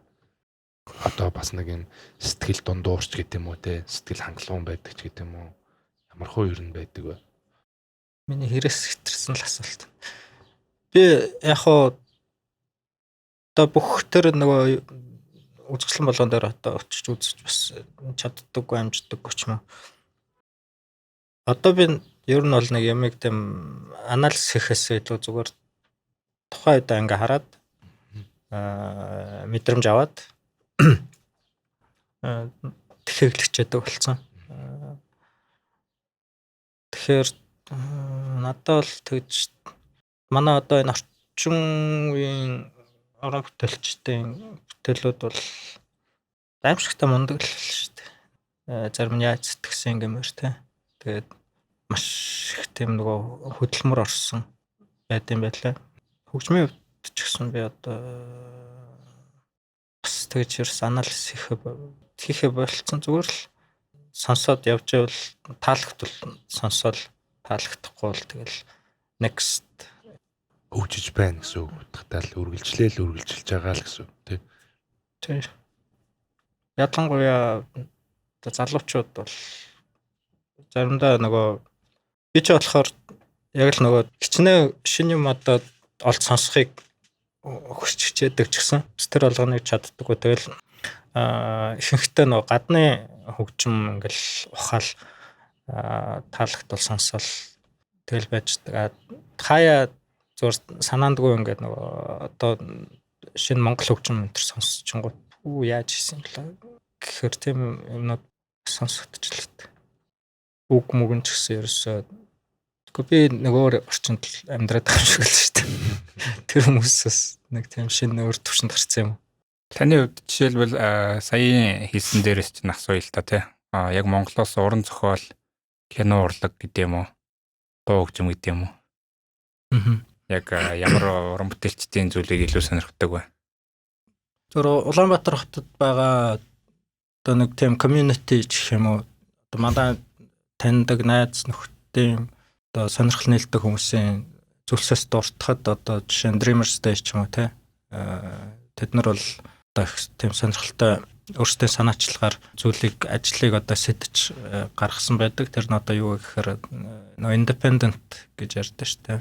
Тийм кинонуудыг гаргах юм уу те. Тэгээ одоо тэр нь хэдэн онд 2006 оноос маш ингэж өсөж эхлээд одоо бол бүр ингээ улам томорцсон. Тэгээ тэр хамт олонны олонд байсан хүмүүс тэгэл одоо энэ UB Film Festival ч юм уу те Алтай айлс мэлс гэл ингээл тэгэхээр тэд нар жишээ болгоход одоо тэд нар байна те тэгэл одоо тэр community дотор ч бас одоо ингээ хөгжимчд дуулчид хамтлаг мамтлагууд байна. Тэгэхээр бид нар бол бүгдээрээ биенээ таньдаг мэддэг. Тэгээ одоо тэр дундаас дуртахад механик хамтлаг сонирхолтой юм иж шүү дээ. Тэгээд одоо дүүнер гэж хэлж болох юм. Colors Molders ч юм уу те. Тэгэл олон хамтлагууд байна л да. Бас яг нөгөө нэг тийм хүсэл эрмэлзэл зорилготой автаад хоббигоороо сонирхлынхаа төлөө амьдралаа зориулаад явж байгаа тийм хүмүүс бол зөндөл байна. Тэгээд одоо хүртэл яг тэр юугаар явж байгаа манай одоо отгоо байна. Дууч отгоо ч юм уу те. Lemons, Niswanis бүгдээ хэлээд энд яахгүй л хальт тусахгүй л хальт яг л нөгөө нэг сонирхлоороо явж байгаа хүмүүс байгаад байгаа байхгүй. Уран зохиолын хувьд би багасаа л яг орс хэлээр уншаад өссөн. Тэгээд илүү гадны зохиолчд уншдаг. Яг одоо уран зохиол гэхээсээ илүү юу гэх юм да sci-fi, science fiction, шинжлэх ухааны уран зохиол илүү тийм новел ч юм уу тиймэрхүү зүйл дуртай. Одоо багасаа хүүхд болгоно л өсө үлгэр уншиж өссөн шүү дээ. Миний тэр нь явсаар хад нөгөө тэр уран зохиол сэдвийн юу орцсон гэх юм уу. Одоо манайх одоо ингэдэг ус мэхгүй нөгөө бага насны хүүхдийн номын сангийн хэсэг чинь нэг тусдаа шүү дээ. Тэгээ 3 дугаар анги төгсөө 4-т ороход шинэ нэг юм хэсэг рүү оруулчихдаг арай жоохон илүү гүнзгий уран зохиолын номнууд хэсэг рүү. Тэгэхэд одоо миний хамгийн анхны сонгож авчихсан ном болохоор нөгөө үл үзэгдэх юм байдаг байхгүй Герберт болсон. Тэгэл анхны одоо сериосны уран зохиол гэх юм уу да. 4-р ангид уншаад тэгэл маш их таалагдсан одоо тийм сонь сэтгэл өгөөд тэгээд цаашлал одоо Оросын зөгнөл зохиолчд Виляев Жюль Верныг бол хүн болгон л уншсан байдаг. Цаашлаад нөгөө Америкийн Азимов ч юм уу Рэй Брэдбери гэдэг бүр нөгөө нэг Space робот гэл. Тэр нь цаашаа яваад новел руу одоо Эдгар Аллан По ч юм уу те. Тэгээд Октавио Варенеске гэл ингээл бүр нэг тийм сериал зохиолуудыг л нэлээд тийм сонирхож уншдаг байсан л да. Борхес сүлдэ Кафка тэр чиглэлийн зохиолт бол одоо magic realism гэдэг байгаа шүү дээ. Тиймэрхүү чиглэлийн юм л сонирхолтой. Багасаа нөгөө нэг яг энгийн одоо тэгжлэл арай мох ч юм. Гэхдээ энгийн амьдралыг ингээд бичсэн зохиолыг уншихаар надад айгүй утгартай байдаг гэсэн. Заавал нэг тийм допамин авах шаард нэг жоох юм. Одоо нас нөгөө нэг сонгогдгуудыг бас нэлээд уншиж жоохон газар дээр буйл гэж бодоод. За ингээд ер нь манай подкаст ерөнхийдөө ингээд өндөрлөж байна. Гэхдээ яг сүүлийн ингээд 2-3 асуултаар ингээд яриа гэж бодож байна. Ер нь хотын буцаад хотынхаа сэдвүүлгөө ингээд орохлоор ер нь хотын иргэн байх, Улаанбаатар хотын иргэн байх. Одоо хуучин чинь бол хүндэт иргэн гэдэг цол хэрэг мүү гэдэг байлаа. Сая болохоор хинт хүндэт иргэн өгсөн бай. Жанебек төгсөн баг шиг байсан. Сансрын нисгч гүр яригчтай ниссэн. Тэгэхээр яг Улаанбаатар хотын иргэн ямар үүрэг хариуцлагатай байх ёстой байдаг вэ? Ер нь танд өнөөдрийн Улаанбаатар хотын хэр сэтгэл үлдээж байгаа вэ? Улаанбаатар хотын хөгжил энэ завгүй байгаа Улаанбаатар хотын хэмнэл гэх юм уу? Одоо бие биенээ хөндлөх хэрэгтэй юм болов. Бие биенээ хөндлөөд тэгээд чин зүгээр одоо би гэрээсээ гараад миний гэр биш болчих биш те. Хүрээлэн байгаа газарт чинь бас л би өөр амьдарч байгаа. Одоо миний хайртай дотны хүмүүс бүгд л амьдарч байгаа. Тэгэхээр энийг зүгээр хэрвээ гэрээ цэвэрхэн гоё байлгадаг бол бас зүгээр хотоо ус тийм байлгая. Тэгээд үнэхээр нөгөө би одоо жоохон тиймэрхүү юмнууд жоохон скептикл ханддаг л байсан л та. Одоо янз бүрийн том үгнүүд байдаг штэ. Нөгөө мундаг хүмүүсийг котлол хэлдэг. Гэхдээ үнэхээр хүн өөртөө яаж одоо өөртөө юу хүсэж байна? Тэрийг бас одоо бусдад бас тэгж хандах хэрэгтэй юм болоо. Өөртөө ямар хандлага хүсэж байна? Бусдад бас тэгж хандах хэрэгтэй юм болоо. Гэхдээ тэр болгон тэгээд яг бүтэд болоод байдаг л та. Гэхдээ л аль болох одоо чадах хэмжээгээр бусдаа хөндлөөд тэгснээр одоо өөрийгөө хөндлөж байгаа ч юм уу те. Тэгээд бусдад таатай орчин бий болгох гэж бас өөртөө бас таатай орчин бий болгох юм болов гэж бодож байна. Тэгэд ер нь манай подкастын ер нь сүүлчийн асуулт өрсөн бүх зочдоос асуудаг байгаа. Тэгээд ер нь залуучуудад зориулж соёлыг яаж түгээх ёстой юм болоо? Соёл гэж ер нь яг танихаар яг юу юм бэ? Ер нь соёлтой байна гэдэг бас дахиад нэг өөр утга гарч ирж байгаа. Энэ утгыг ерөнхийдөө залуучуудад зориулж ерөнхийдөө яаж уриалах ёстой вэ? Ер нь бол тэгээд нэг хин нэгэнд одоо ямар нэгэн өртөч албатай биш те. Тийм болохоор заавал одоо хин нэгэнд соёлтой бай ч юм уу одоо ингүүл чи соёлтой байна, ингүүл чи соёлгүй гэхгүй зүгээр л түрүүний хэлсэн шиг өөрөө соёлтой байвал тэр чинь тэгээд цаашаа түүхэх юм болов. Яг нөгөө урдлаг уран сайхны хувьд болохоор угаасаа одоо хангалттай энэ тэн залуучууд маш олон төрлийн яг гоё ер нь юмыг нэг тийм зөв буруу хандлага энэ нь зөв энэ буруу гэх бол дургу. Тэгээ хүн болгон хэлсэн хэлэг өөрийнхөө дуртай өөртөө зөв гэж бодсон юм руугаал явдаг. Тэгээ тэрийг олдог бах. Тэгэхээр зүгээр л гоё л байцсан хэл гэж хэлмээр байна л та. Улаанбаатараас ярьж байна подкастын 14 дахь дугаарын зочин Цэцэн Бэлэг ахыгаа биднийг тоож хүрэлцэн ирж яриа өрнөсөн танд баярлалаа гэж хэлмээр байна. Тэгээд таны гарах цомог дараачийн бидний хүлээх гэрэл цамхыг хүлээж байгаа шүү гэдгийг бас давхар хэлмээр байна. Тэгээд танд оролцсон явдалд бидний урилгыг авч оролцсон төв баярлалаа. За та нар бас одоо намайг тоож нэвтрүүлэгтээ мундаг хүмүүсийн ордог нэвтрүүлэгт бас өрсөнд баярлалаа. Тэгээд өр бүтээлтэй цагийг өнгөрөөсөн байх гэж найдаа. Цаашдаа ажиллаж амжилт сайн сайхан бүхнийг хүсээрэй. За баярлалаа. Тэгээд сонсогч олон болох болтугай. За маш их баярлалаа. За сонсогчдоо ингээд өнөөдрийн Улаанбаатараас ирж байна подкастын зочноор Шөнийн галт эрг альтернатив рок хамтлагийн дуучин Цэцэн Бэлэг ах оролцлоо. Тэгээд бүгдээрээ дараагийн дугаараар уулзцгаая. Түр баяртай.